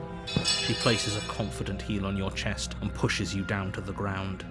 Her knee falls to your throat, your windpipe crushed beneath a weight you didn't think her slight form could possibly possess. It can't just end like this. I'm sorry, but it's over. Everything goes dark. You're here. She will lie. Can we tone down the pessimism just a smidge? I'm not being a pessimist. I'm just being realistic. You're being annoying. Just ignore their bickering, and whatever you do, don't pledge yourself to her.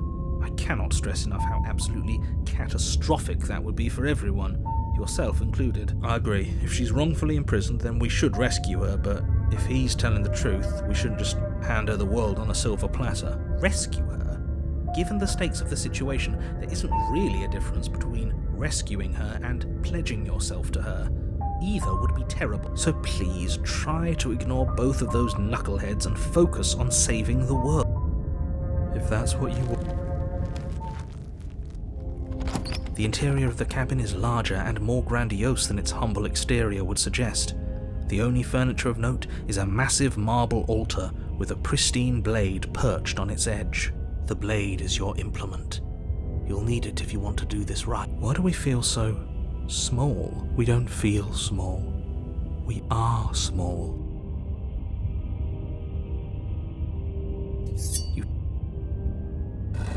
The door to the basement creaks open, revealing a spiral staircase.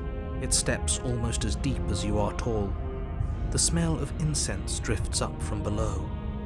For a moment, you almost feel at ease. This is actually kind of nice. It's still a stone basement. If the princess lives here, slaying her is probably doing her a favor. Her booming voice rolls up the stairs. Is that a guest I hear? Don't linger on the stairs. Come down and witness me. You weren't kidding when you said it was booming. She wasn't like this last time. We need to get down there. She wants us to see her. We need to see her. Should we be worried about your sudden change in attitude? Just a few minutes ago you were going on about how pointless everything was. Now you want to go down there. It doesn't matter what that little voice says. He's not the one making the decisions. Though if his ramblings get you to the princess, they get you to the princess.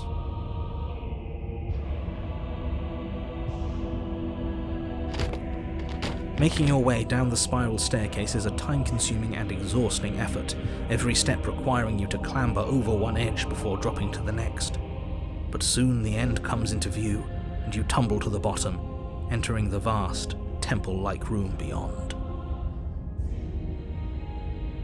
The princess towers over you, almost glowing in the weak starlight, her figure framed by a stained glass window. Her long hair billows around her, and a chain binds her wrist to the far wall. The chain is nothing to her. It might as well be a toy for all the good it would do. I told you it was pointless to resist her. The little bird has returned to me. I wonder what he wants.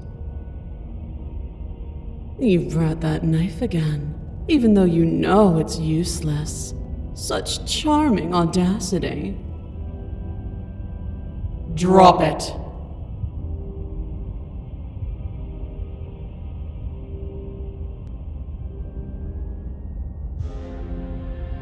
The blade slips from your fingers and clatters uselessly to the floor.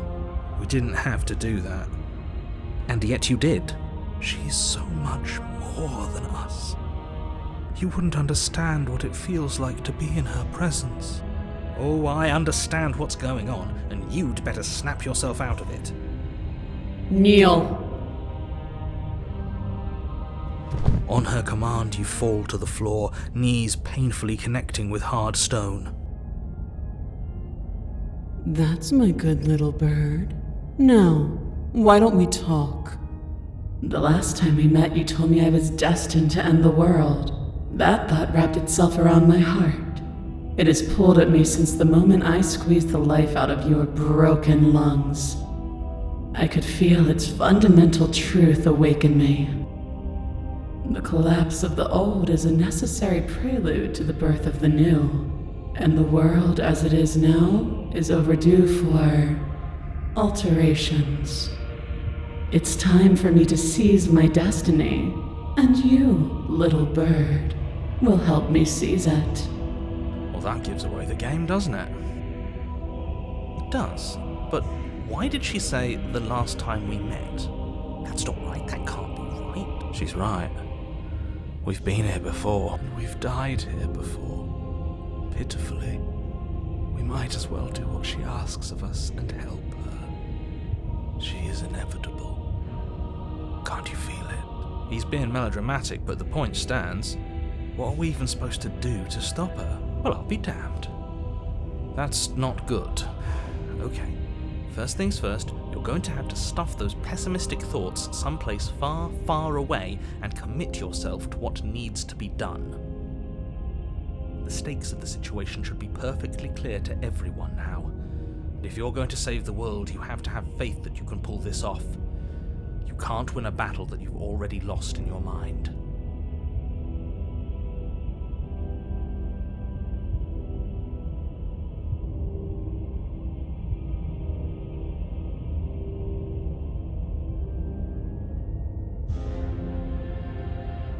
All you have to do is break these chains and set me free. Don't be rude. Of course she can. It's not rude to question someone who's apparently trying to end the world. That's exactly why it's rude. We should know our place. I can, easily, but that isn't what I want to do. The story of a terrible and bountiful god unbounded of her own will is no story at all. It's not worthy of everything I am, or everything I'm bound to become. It isn't even worthy of what I was. The destruction in Genesis that's to follow in my wake is deserving of a song that can echo for eternity.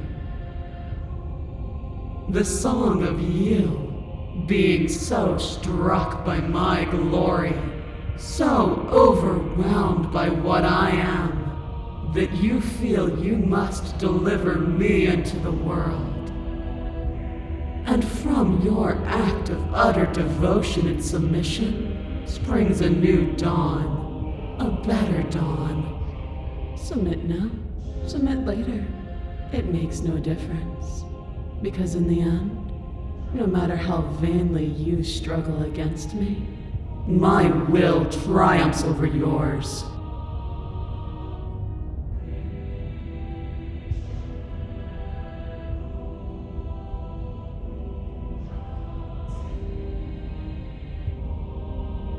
Know the limits of your privilege, little bird. There's an empty place at my side for you to fill, if you'll have it. But it is not a place for an equal. It is a place for something worthy to be kept. A priest, perhaps, or a pet.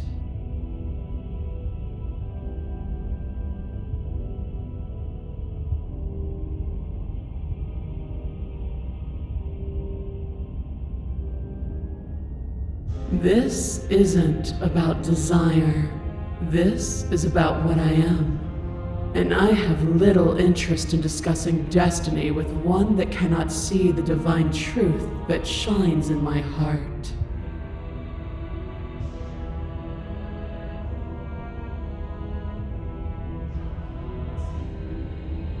Your will was so easily broken. Am I that magnificent? All you need to do now is break my chains.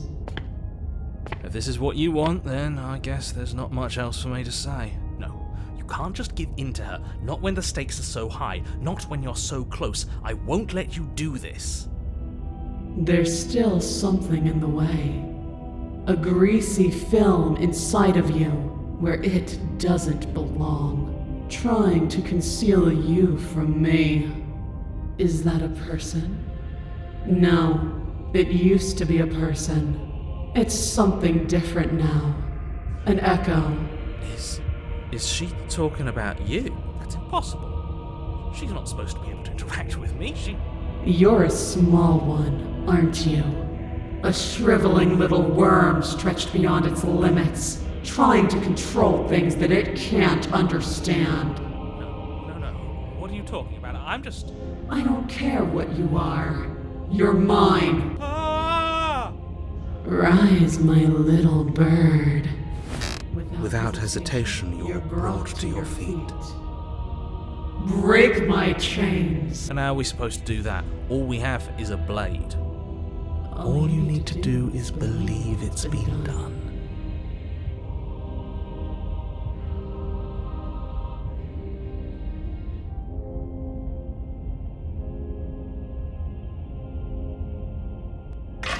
Her chains shatter, and the cuff falls from her wrist. She is loose, and the end is upon us. What a good disciple you are. Come, it's time for us to leave.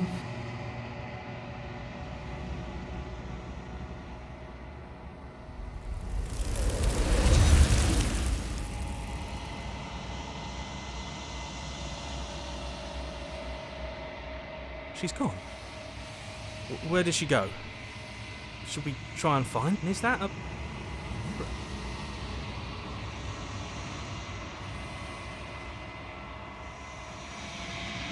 But it feels so bad. Like looking into it right now is going to be the end of everything. I don't want to look at it. What is that supposed to mean? Whatever awful thing I felt before, it feels so much worse now. This is what we all deserve, isn't it?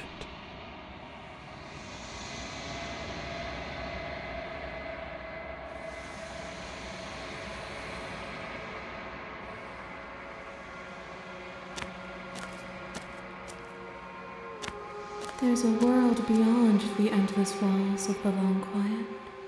We're supposed to be there. Do you know what we'll find out there? Rhetorical. I am not rhetorical. I have only known these spaces, and I have known flickers of the lives you've brought me, short and violent and full of passion. But all of those flickers end where the long quiet begins. I'm asking you because I cannot know your mind. Do you know what we'll find out there?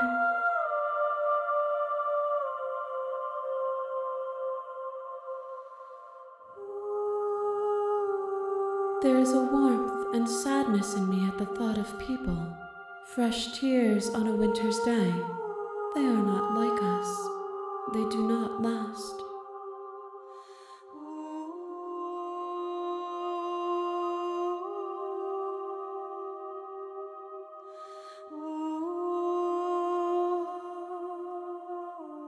We are real. Nothing is an idea that dwells in the absence of something, but nothing cannot exist on its own, and because of that, nothing can't exist.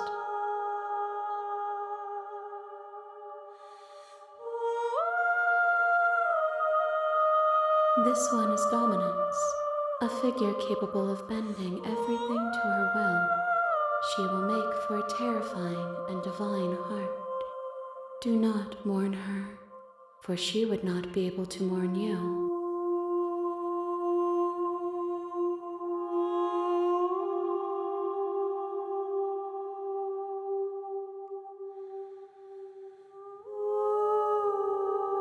No, their thoughts are quiet. Do you think your narrator lives in the spaces beyond?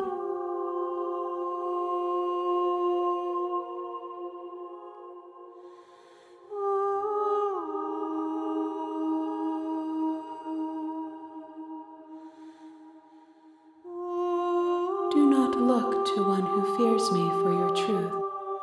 The only answers worth knowing are those we can find within ourselves.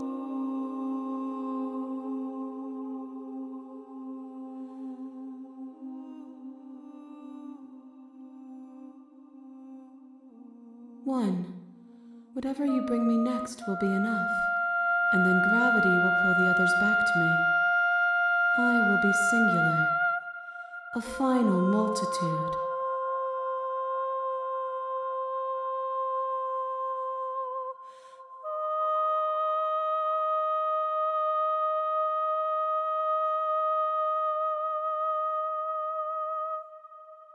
These gifts are a conversation, and each one shows me the contours of your heart.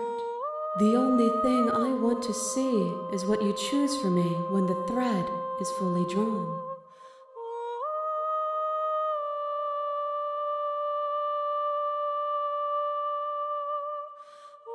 If I did, I would already be awake. You've already tried waiting, but I understand if you need more time.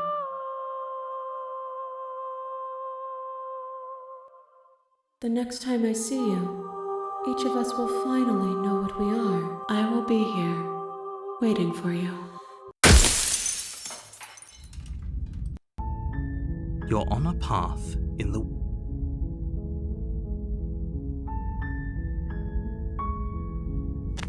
You make your way up the shore. The interior of the cabin is almost entirely bare. The air is stale and musty, and the floor and walls are painted in a fine layer of dust. You take the blade.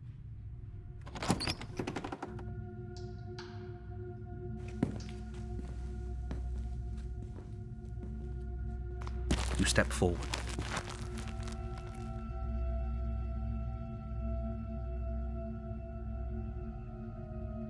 You're so close. No, this is a good idea. Maybe we can de-escalate things. Oh, threatened, are we? You poor thing. Drop the knife.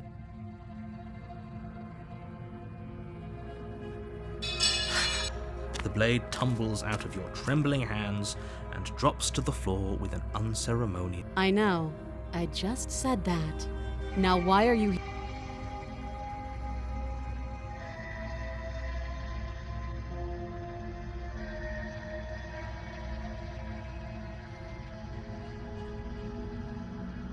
Don't just tell her that.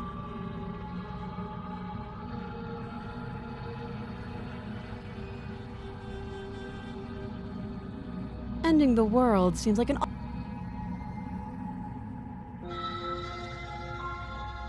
You can't. I'm guessing you don't want... Oh?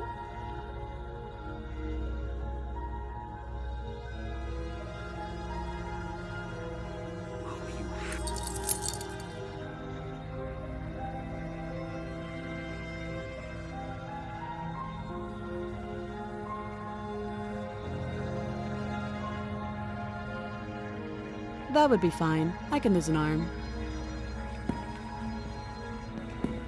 You make your way back.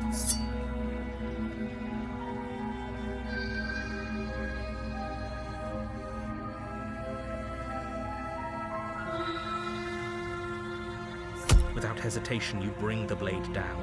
The princess... You bastard. If I have to kill you to leave this place, I'll do it. Do you hear the conviction in her voice? Do you see that razor sharpness in her gaze? I thought we had the upper hand, but it's as if she's barely even threatened by it. It's an act. She's unarmed and there's nothing she can do to her. I'm not so sure. Don't waver now. As you raise your blade to strike again, she kicks out, knocking your legs out from under you. The two of you struggle on the ground. You lash out with the blade, slicing wherever you can. Her fists connect with your body again and again, each blow stronger than the last, shattering bone and rupturing tissue with reckless abandon. Forget trying to rescue her. This is about survival now. Give her everything you've got. You roll out of her grasp and shakily push yourself back to your feet. Though every inch of you is in pain, the princess probably has it worse. Blood pours out from countless gashes, staining her once pristine dress. She pauses for a moment, catching her breath, staring at you with wild eyes. We can still turn this around.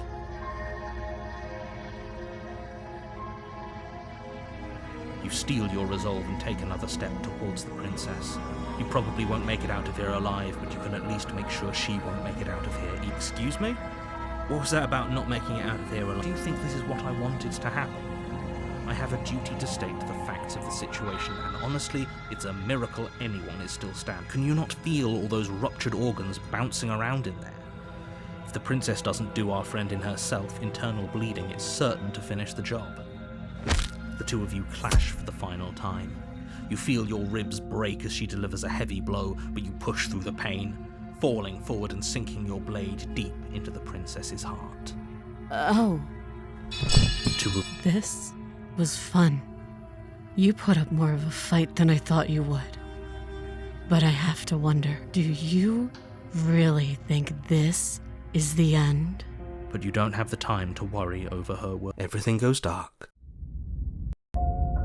You're on a path in the woods, and you're here to slay her.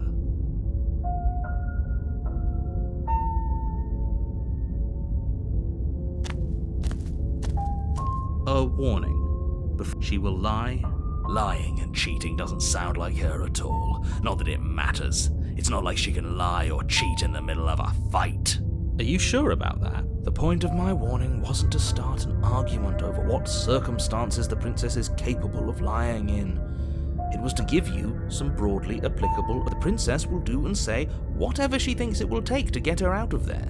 So don't trust her. Ever. Crystal, let's just get on with it already. The cabin is tighter than its exterior would suggest. Its cold stone walls press in on you, as if trying to forcefully direct you towards your destination. The only furniture of note is a black iron altar with a pristine blade perched on its edge. The blade is your implement. You'll need it if you want to do this right. You take the blade from the altar. It would be difficult to slay the princess and save the world without a weapon.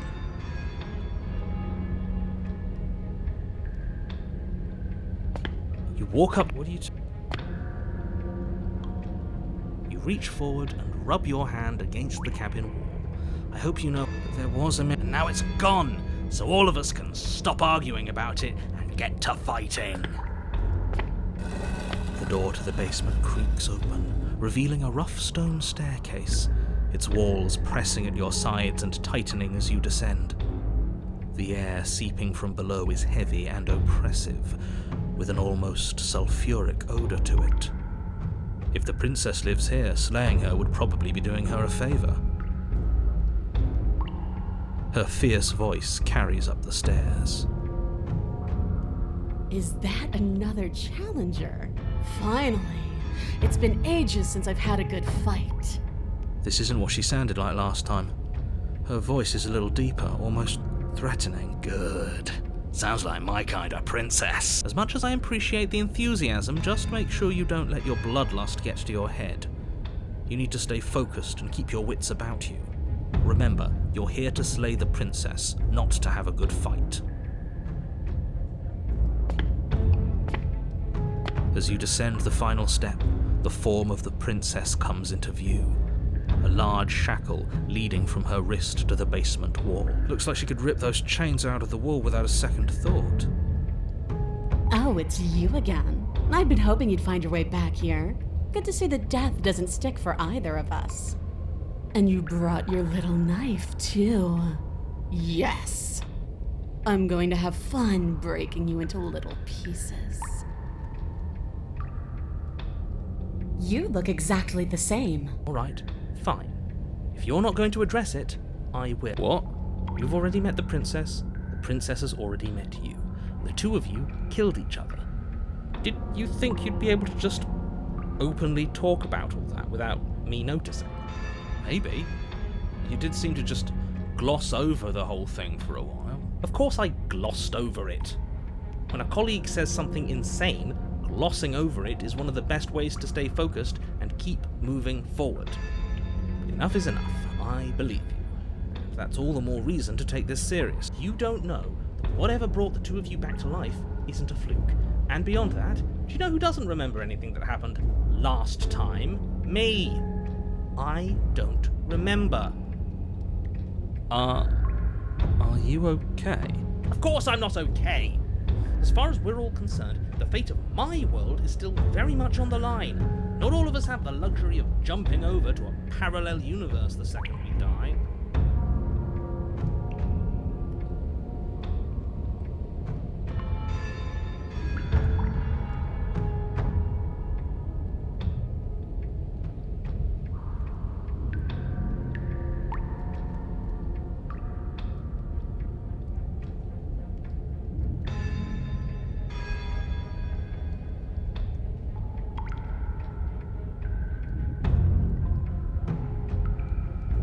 You're joking, right?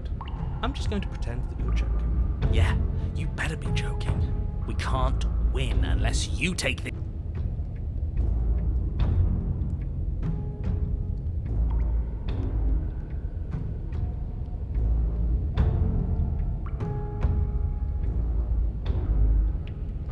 What is there to unpack? I was dead and now I'm not, and the same goes for you. There. Unpacking done. Don't you get it? We've been given free rein to wail on each other. Forever. Couldn't have said it better myself.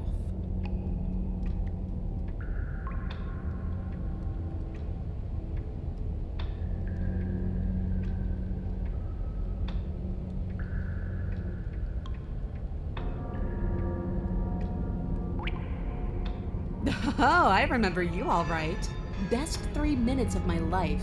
So, why don't we do it again? See? She wants to fight us again. There's no reason for us to stand around talk.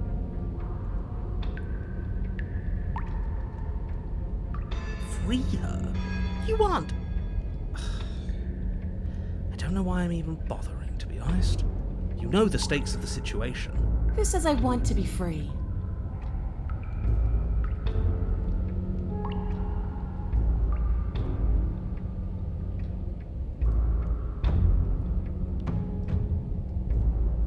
I want the two of us to fight to the death. I want to feel your knife split my flesh, and I want to hear your bones snap beneath my fists. Is that really too much to ask? Yeah, especially that last part. Don't be such a coward. I'm just being cautious. If it comes to violence, we can find a way to deal with her that doesn't involve throwing our life away. I'd rather not die again, and I find it deeply disturbing that you seem to relish the thought of it. Because it doesn't matter if we die again. It'll just be another opportunity to have the fight of our life. We don't know that for sure, and I'd rather not bet on it.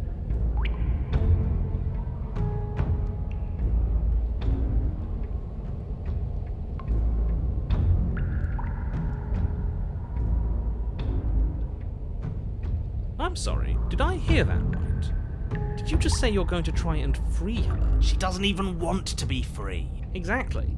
So beyond the apocalyptic moral implications of letting her out, how do we even think that's going to work? I mean, we have a weapon, right? We could always just cut her out, yeah? While she's trying to kill you. Yeah, why not?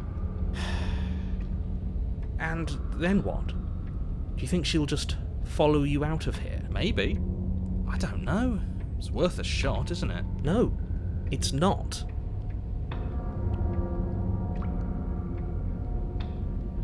Actually, no, you're not. I have a responsibility to the world here, and I'm not just going to let you throw yourself into a scenario where the literal best outcome is the end of everything. Until you come up with any other idea, your body remains standing rigidly in place. What do you think you're doing? You can't just order our body around like it's some sort of doll. Watch me. Your left arm lifts towards the ceiling, and your hand twists into an obscene gesture. See? I can make you do whatever. So what? You barely managed to lift our arm. What are you doing? What is that? Why are you moving so weird? The princess, taken aback, flashes her own rude gesture in return. Hey, you, decision maker.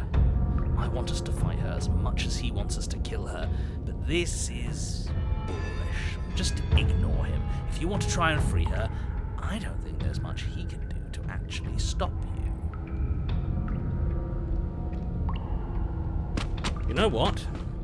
Fine. Blade in hand, you charge forward to try and free the princess from her binding. Finally. I have no idea what you were just doing, but I'm glad it's over. Flash across her wrist, her elbow comes crashing down on your skull. An unsettling crack echoes in your ears. It's a devastating blow. Your body crumples to the floor, limbs suddenly... That's it, huh? You've gotten really soft. Everything goes dark. Really?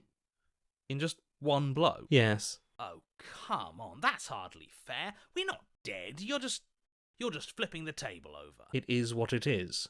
You're dead. Finished. All right, fine. This whole thing's a frustrating mess anyways. We're better off with a fresh start. I'll see you two next time.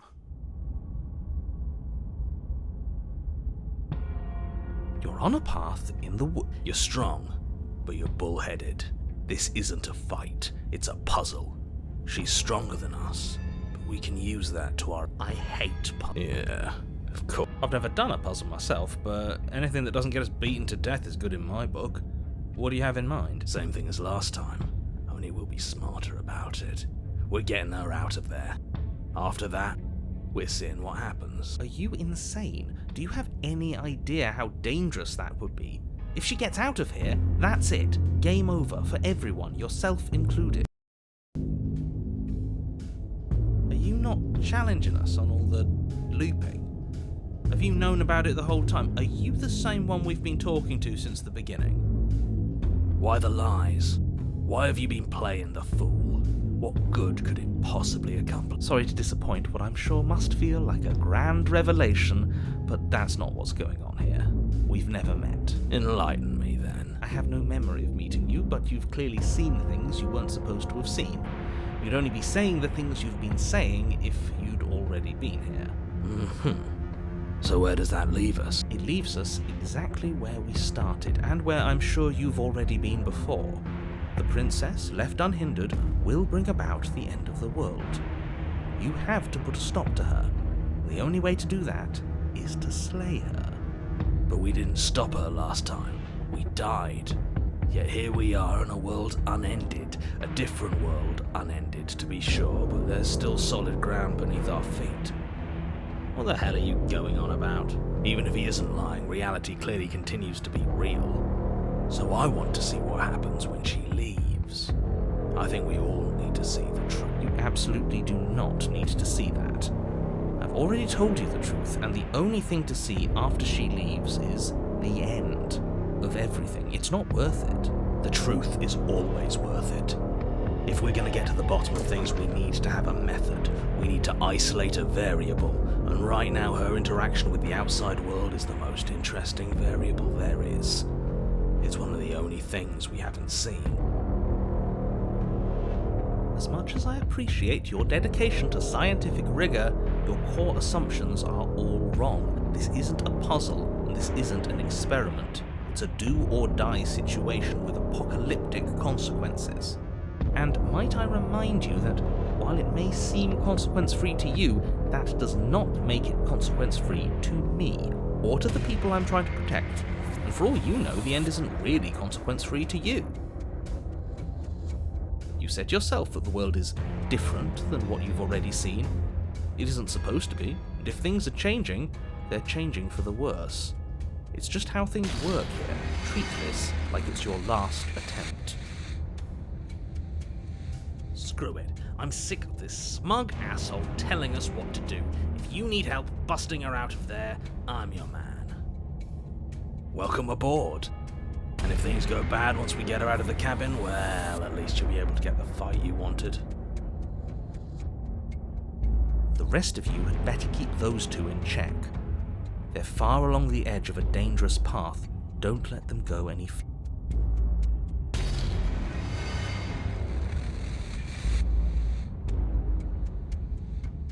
It's evidence of one of many ticking clocks. You can't let her spread any further. But do we know it's her?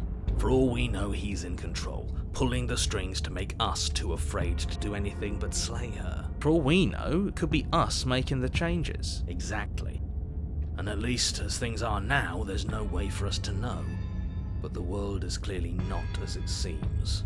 We can't trust anything until we learn more. If you question reality itself, there's not much I can offer in the way of persuasion, but do consider that it probably isn't helpful for anyone to doubt the ground they stand on.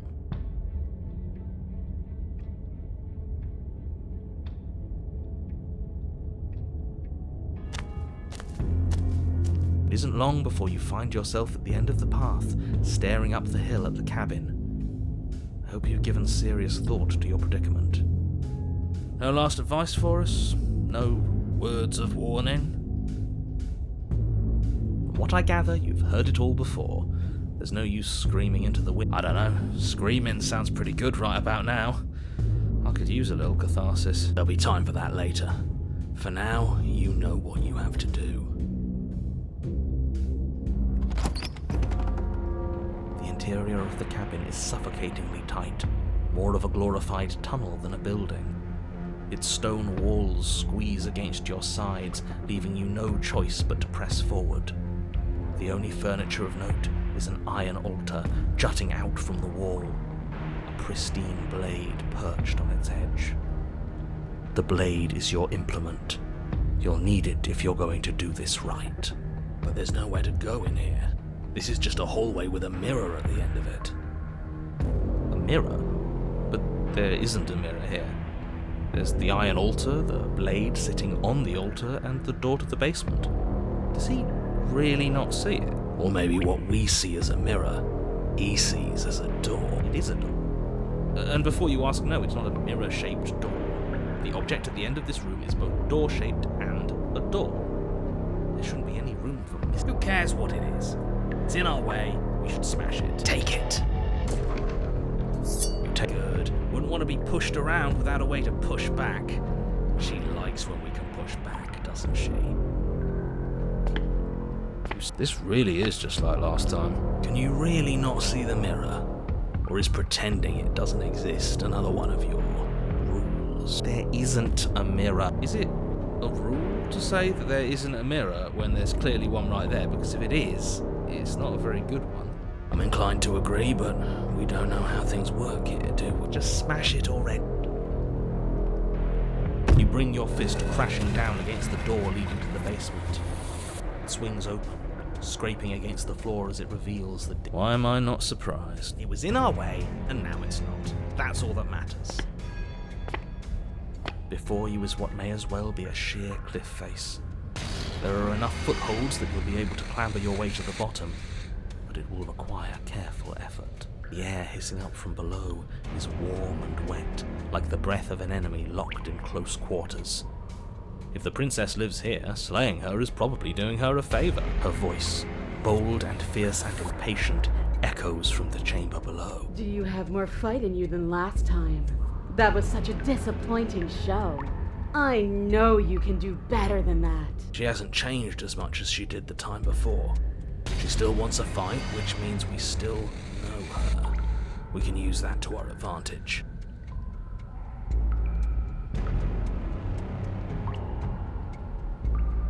That's not how this works. I'm all chained up, remember? How about you come down here and fight me? Don't worry about the chains. I've got a plan. Yeah, we'll just have to get her to break them. You've nowhere to go but down. You start the difficult journey, gripping the stone, lowering yourself foot by grueling foot. But soon, there is solid ground beneath you. We best remember how to get back up. The last thing we want is to be stuck between a wall and a raging devil. You turn to face what lies at the end of the narrow tunnel. The princess, imposing and tightly muscled, grins back at you from the darkness. Her face widens into a broad grin. There you are, knife in hand. How thrilling! Attack me, bleed me, twist the blade in my flesh, break your bones against my body. I want a real challenge this time. If we're trying to break her out, I doubt she'll come willingly. We'll have to use ourselves as bait. I really don't like the sound of this. It's the only way to get us both out. And we need to see what happens when she leaves the cabin. You know what? I should have tried to intervene earlier because I can't let you do that. I won't. It's not the...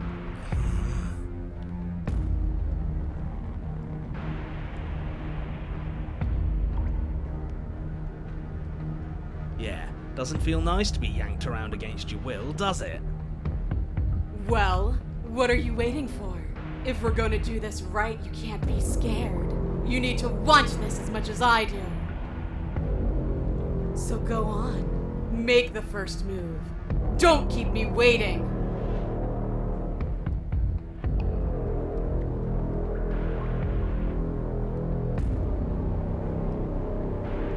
We've talked plenty.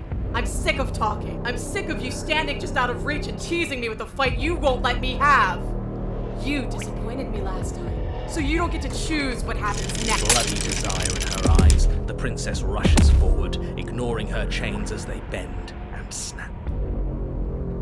Okay, she's taken the bait. Now let's get out of here. Without hesitation, you turn back the way you came and scramble up the ledge towards the tunnel entrance. As you near the top, hands desperately clawing at jagged stone, you glance back. The princess is right on your heels.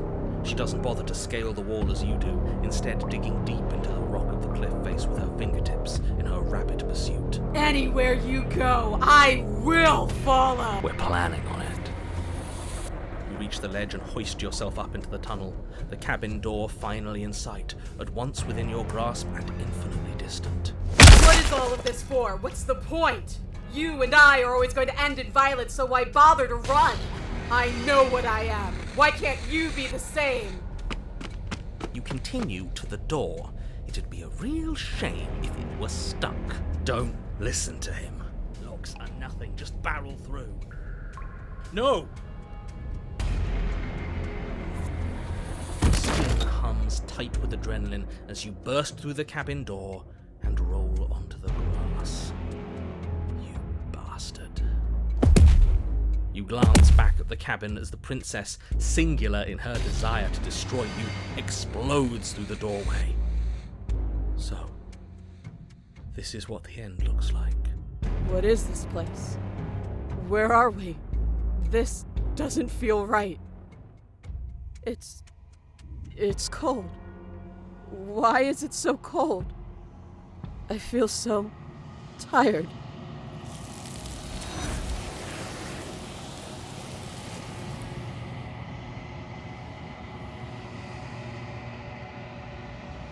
She's gone. Where did she go? And there's that mirror again. Why is it here? Why now?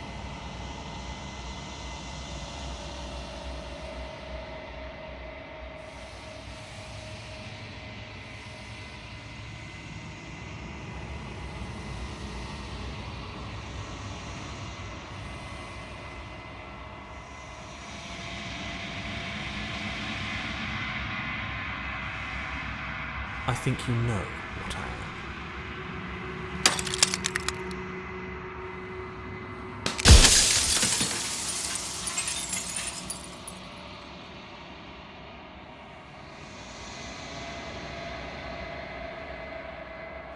The narrator. Yes. I suppose that's my job, isn't it? You needed help after all. An objective voice to guide your blade. But you were never supposed to see me. I wonder how many worlds you've damned to extinction to fall this far.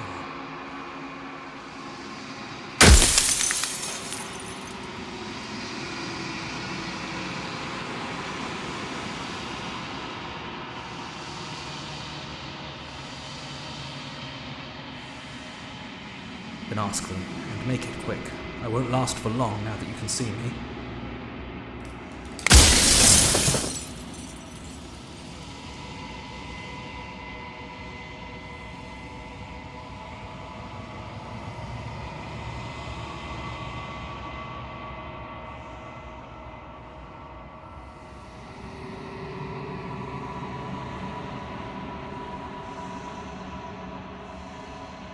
I haven't, and that's by both necessity and design.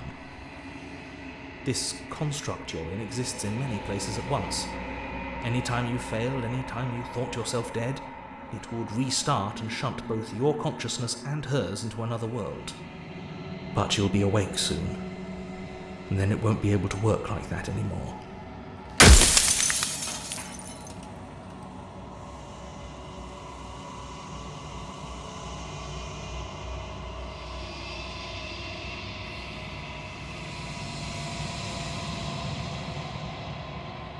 Of course not. The only way this construct could function was if nobody knew what it was doing. But the bones of the universe are old. It's on the cusp of its dying breath, and the people out there are consumed with thoughts of oblivion. When the patterns are wiped from the sand, when the board is reset, who will remember them? All I've done is give them a chance to live outside of the shadow of the end.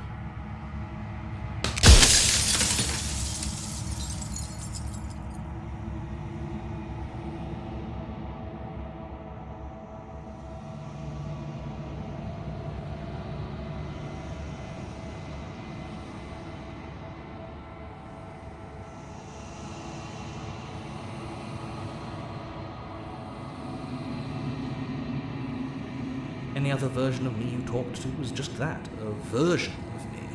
It wasn't me. As to why they lied, perhaps they thought that admitting to it would have pushed you to certain realizations that would have made finishing your task impossible. Maybe they were just in denial. I'm sure many of them were convinced that they had to be the first version of them you'd encountered. Anything else would have been too existentially unpleasant. And for all I know, each of those other versions of me could have had entirely different understandings of how this construct works. Who's to say which of them are right and which of them are wrong, really? Except for me. I can tell you for a fact that I'm right.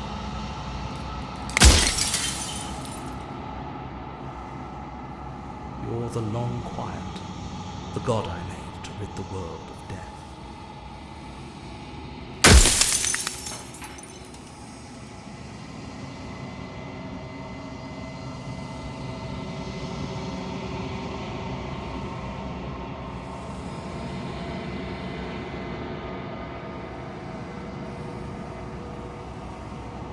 She is the shifting mound, the ebb and flow, the capacity to change.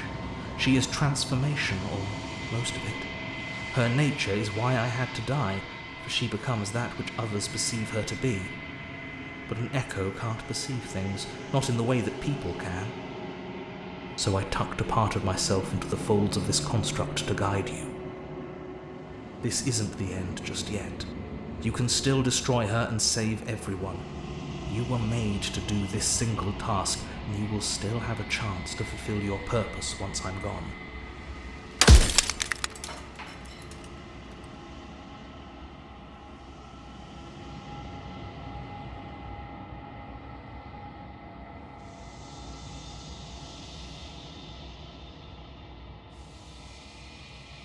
It wouldn't work. Her nature as the shifting mound makes it so nothing can last forever as it is now. It wouldn't matter how long the two of you waited. Eventually she would find a way to leave. And then everything would change. Everything would face oblivion. And until then, the clock ticks on.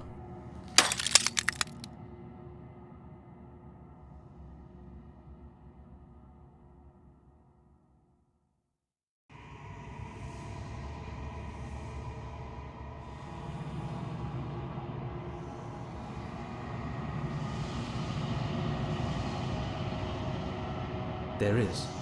It's the difference between being stranded on a desert island and being stranded on a desert island with a leopard that can't die. Neither option is great. Especially when there's a third option where you get rid of the island and give everyone a chance to finally be happy.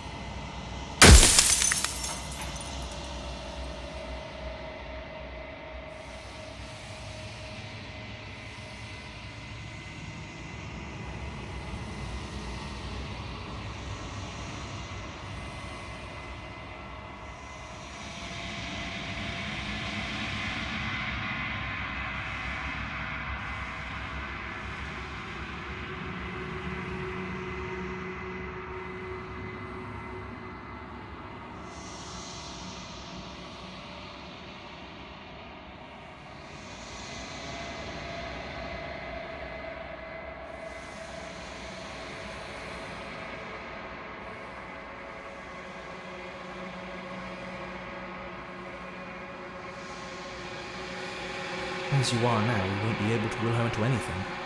You don't work the way a living being does. Not anymore. And as you were before, you couldn't be trusted with the knowledge of what she is. No one could be trusted with that knowledge.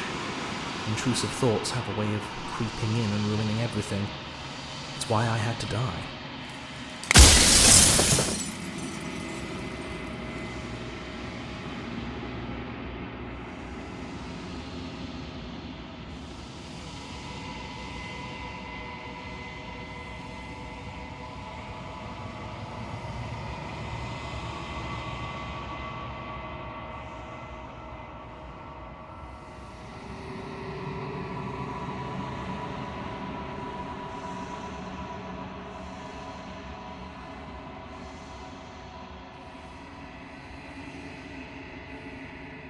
I've said my piece, and my time is up.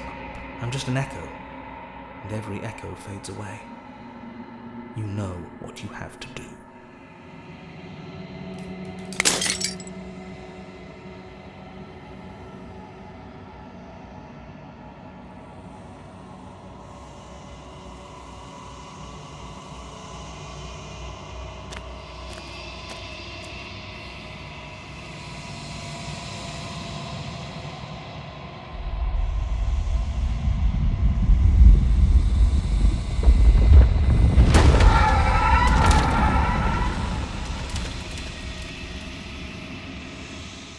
I can finally see you, and you can finally see me.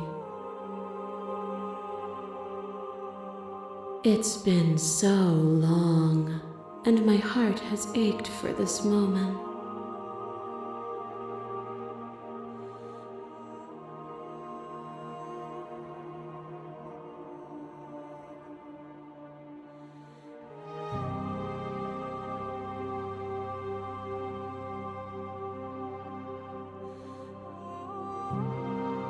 Every word you spoke found its way to me. I know him, and I know his construct. He was deluded by his fear of death. Pay him no mind.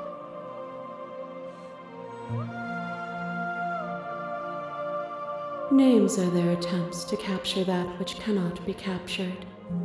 They call me the shifting mound, a pale imitation of what I actually am. Ever the passive player, always reacting and never acting. But it's woven into your nature, isn't it? When the echo spun us from one into two, he gave you a choice and me a role to play. I am not death, but I contain it in my multitudes. So, will you attempt to destroy me and bring about a world devoid of death and the possibility of meaning? Or will you open the final doors to our liberation?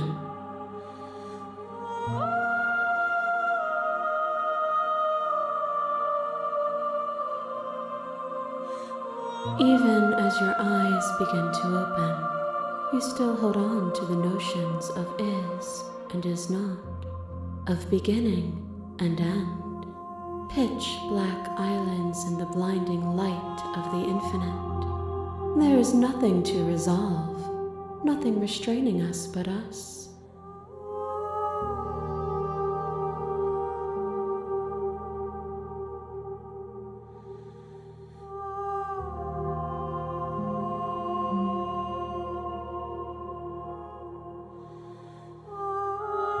My very nature is paradox, as is yours. You cannot use words to grasp at things that are beyond their reach, and you cannot rationalize that which defies logic. But violence and passion are dances that both of us know well. If this is what it takes to enlighten you, then so be it.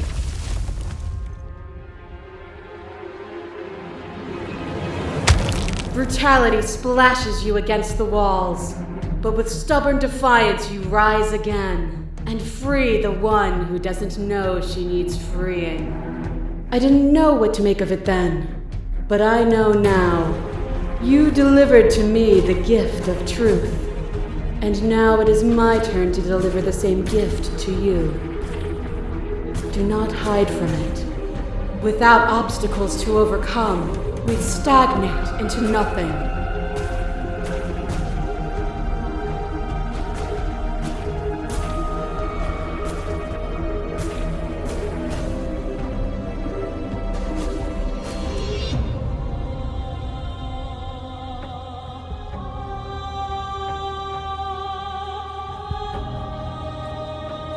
A rejection of conflict is still conflict. There is no such thing as non-engagement. To refuse a choice is still to make a decision. All conflict is violence, but to remove conflict itself is to remove the textures that define us. You become nothing, a black hole of self-loathing fed by the matter of your restless thoughts. You are terrified of a power so far beyond you that it strips the meaning from your every action. But at the feet of that power, the dark parts of you cannot help but burn away. Your inadequacies reduced to cinders by the blazing light of the divine. When I proclaimed my godhood and presented you with a place by my side in my new creation, you gladly took it. Without me, there is no future to look towards. It is hope that carves meaning into consciousness.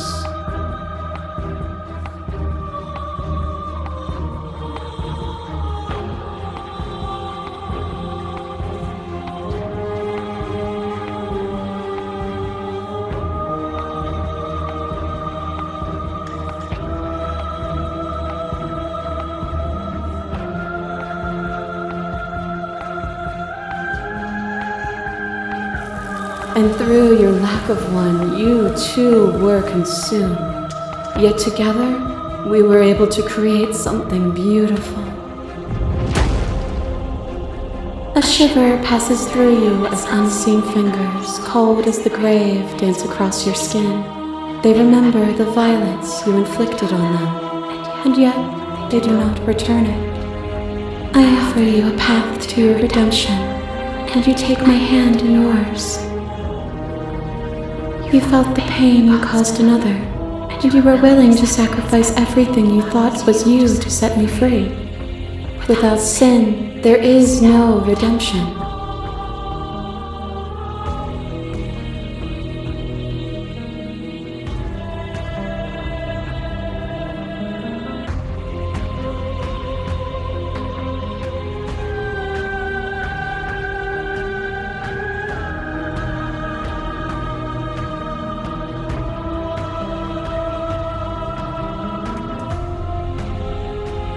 And yet there is nothing left for you to sacrifice, so long as you accept me with open arms. A boundless torrent of blades cut you from boundless angles. You are a body. You are gory ribbons. You are a body again. And you feel all of it. On and on it goes until your bodies are not your thoughts, are not you. Alive, dead, alive, dead, alive, dead, then alive and dead and alive and dead all at once. You learn to put yourself away and to follow the flow of reality. And you used it to rise above me. You died countless steely deaths, and you lived countless short lives, and yet it is all so far behind you. Unjust impossibilities pushed you to become something you would never have been without them.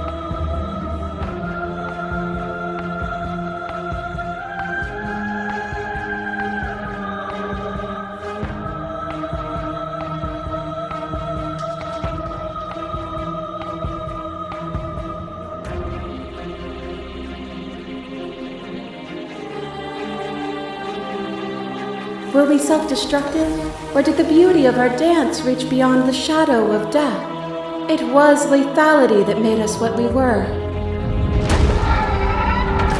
To question everything is to deny the proof of reality that lies in front of you. By believing in your suffering, you make your suffering real. In believing in your limitations, you placed a shackle on your neck. But even then, you remembered the impermanence of the material, and watched as the walls of your prison decayed into nothing. To be impermanent is not to end, but to change.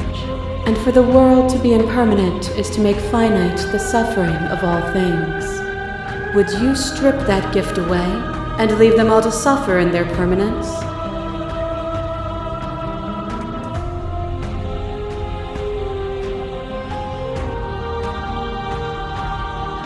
It would. Our purpose is to be and to experience, and their purpose is the same. To be permanent is to cease. To be paused is to be trapped.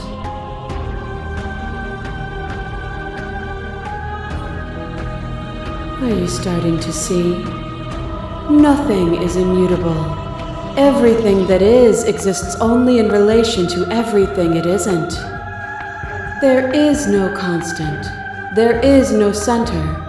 Open your eyes and accept what we are. We can leave this prison together.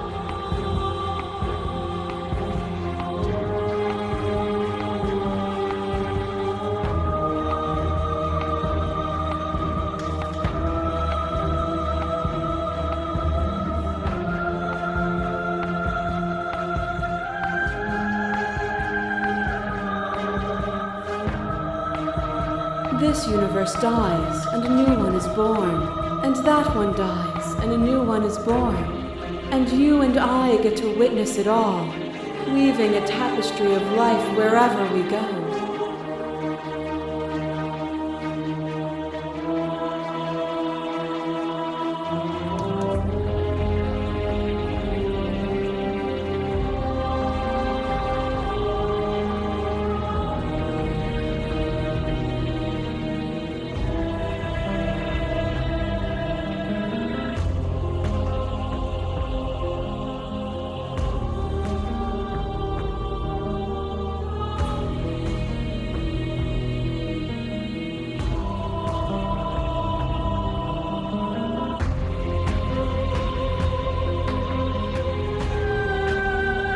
It is from my vantage point that I can see the totality of truth.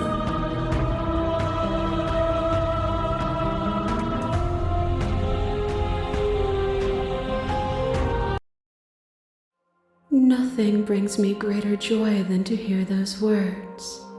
The final peace lies with you.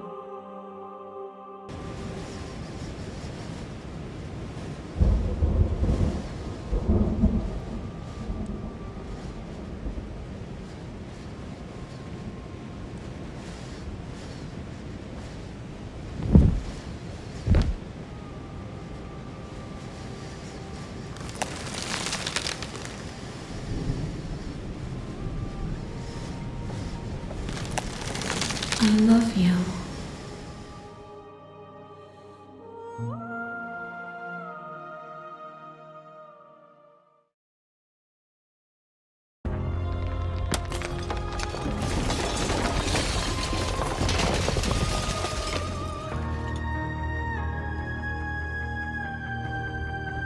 It's magnificent.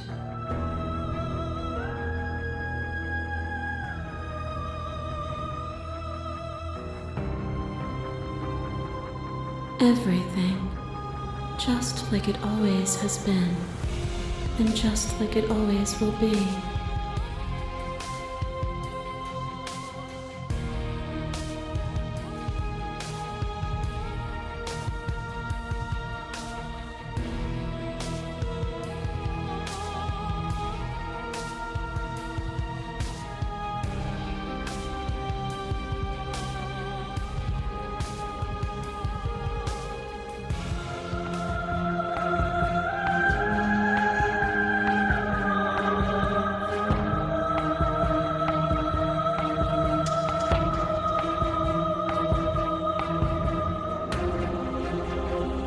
There is no something else. This, what we are, is everything. Whatever you're trying to do right now, you don't have to do it alone.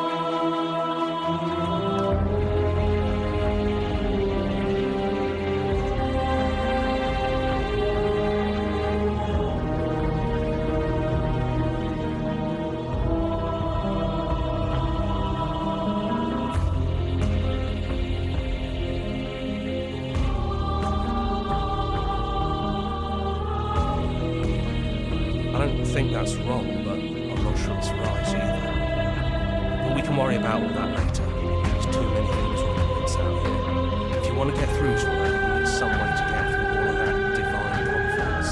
There's still a piece of me nestled close to where it all began. I can take you there.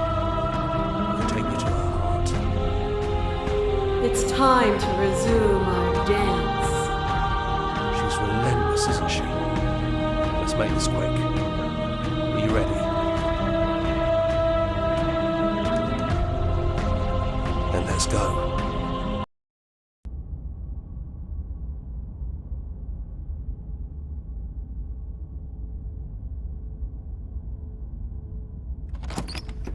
And here we are. I'd say we were back where it all started, but I guess it's a little after that, isn't it? Do you need me to describe things?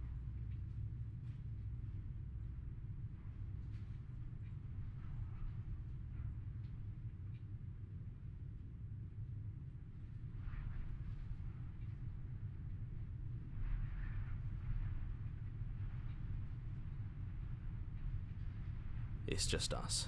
I think the rest of them are still out there, jumbled up in the rest of her. No blade it is. I'm not sure what we'll be able to do without it, but your judgment has gotten us this far. The stairs. Do you remember the first time we were here? The first time we heard her voice? Have you figured out what you want to do yet, or are you going to keep trying to find a center that doesn't exist? It sounded just like that. A little sharp, a little menacing. Only she didn't know us. And down we go. We shouldn't keep her waiting. And there you are, hands empty. So you don't feel like recreating our first meeting detail for detail. I wonder what else will be different. Maybe there's still room for us to chat before the final curtain call. What do you say?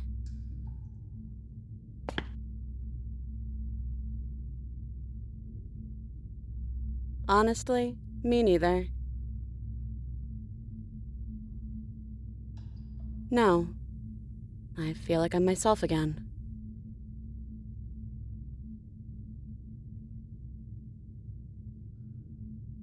Do you know where this cabin is? Because I don't. I don't even know what's supposed to be outside other than us. What would even happen if we leave? What would that even mean?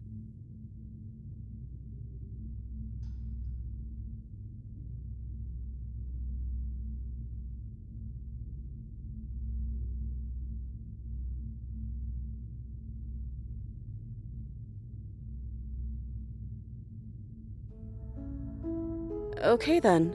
Let's leave. I think I'm gonna stay right here. Whatever you're doing right now, wherever you're going, it feels like it's for just the two of you.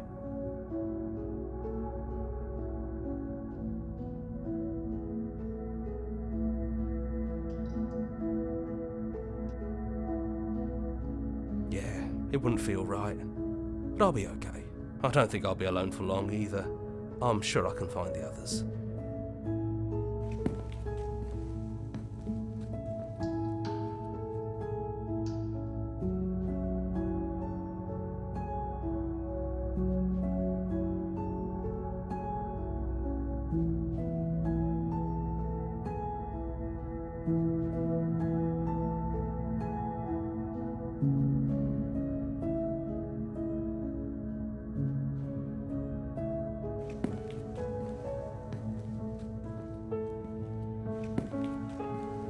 This is it. I have no idea what it's gonna be like out there. Not that I'm scared or anything. It's exciting, really. Anything could happen. And if it's bad, then it won't be bad. Not with you.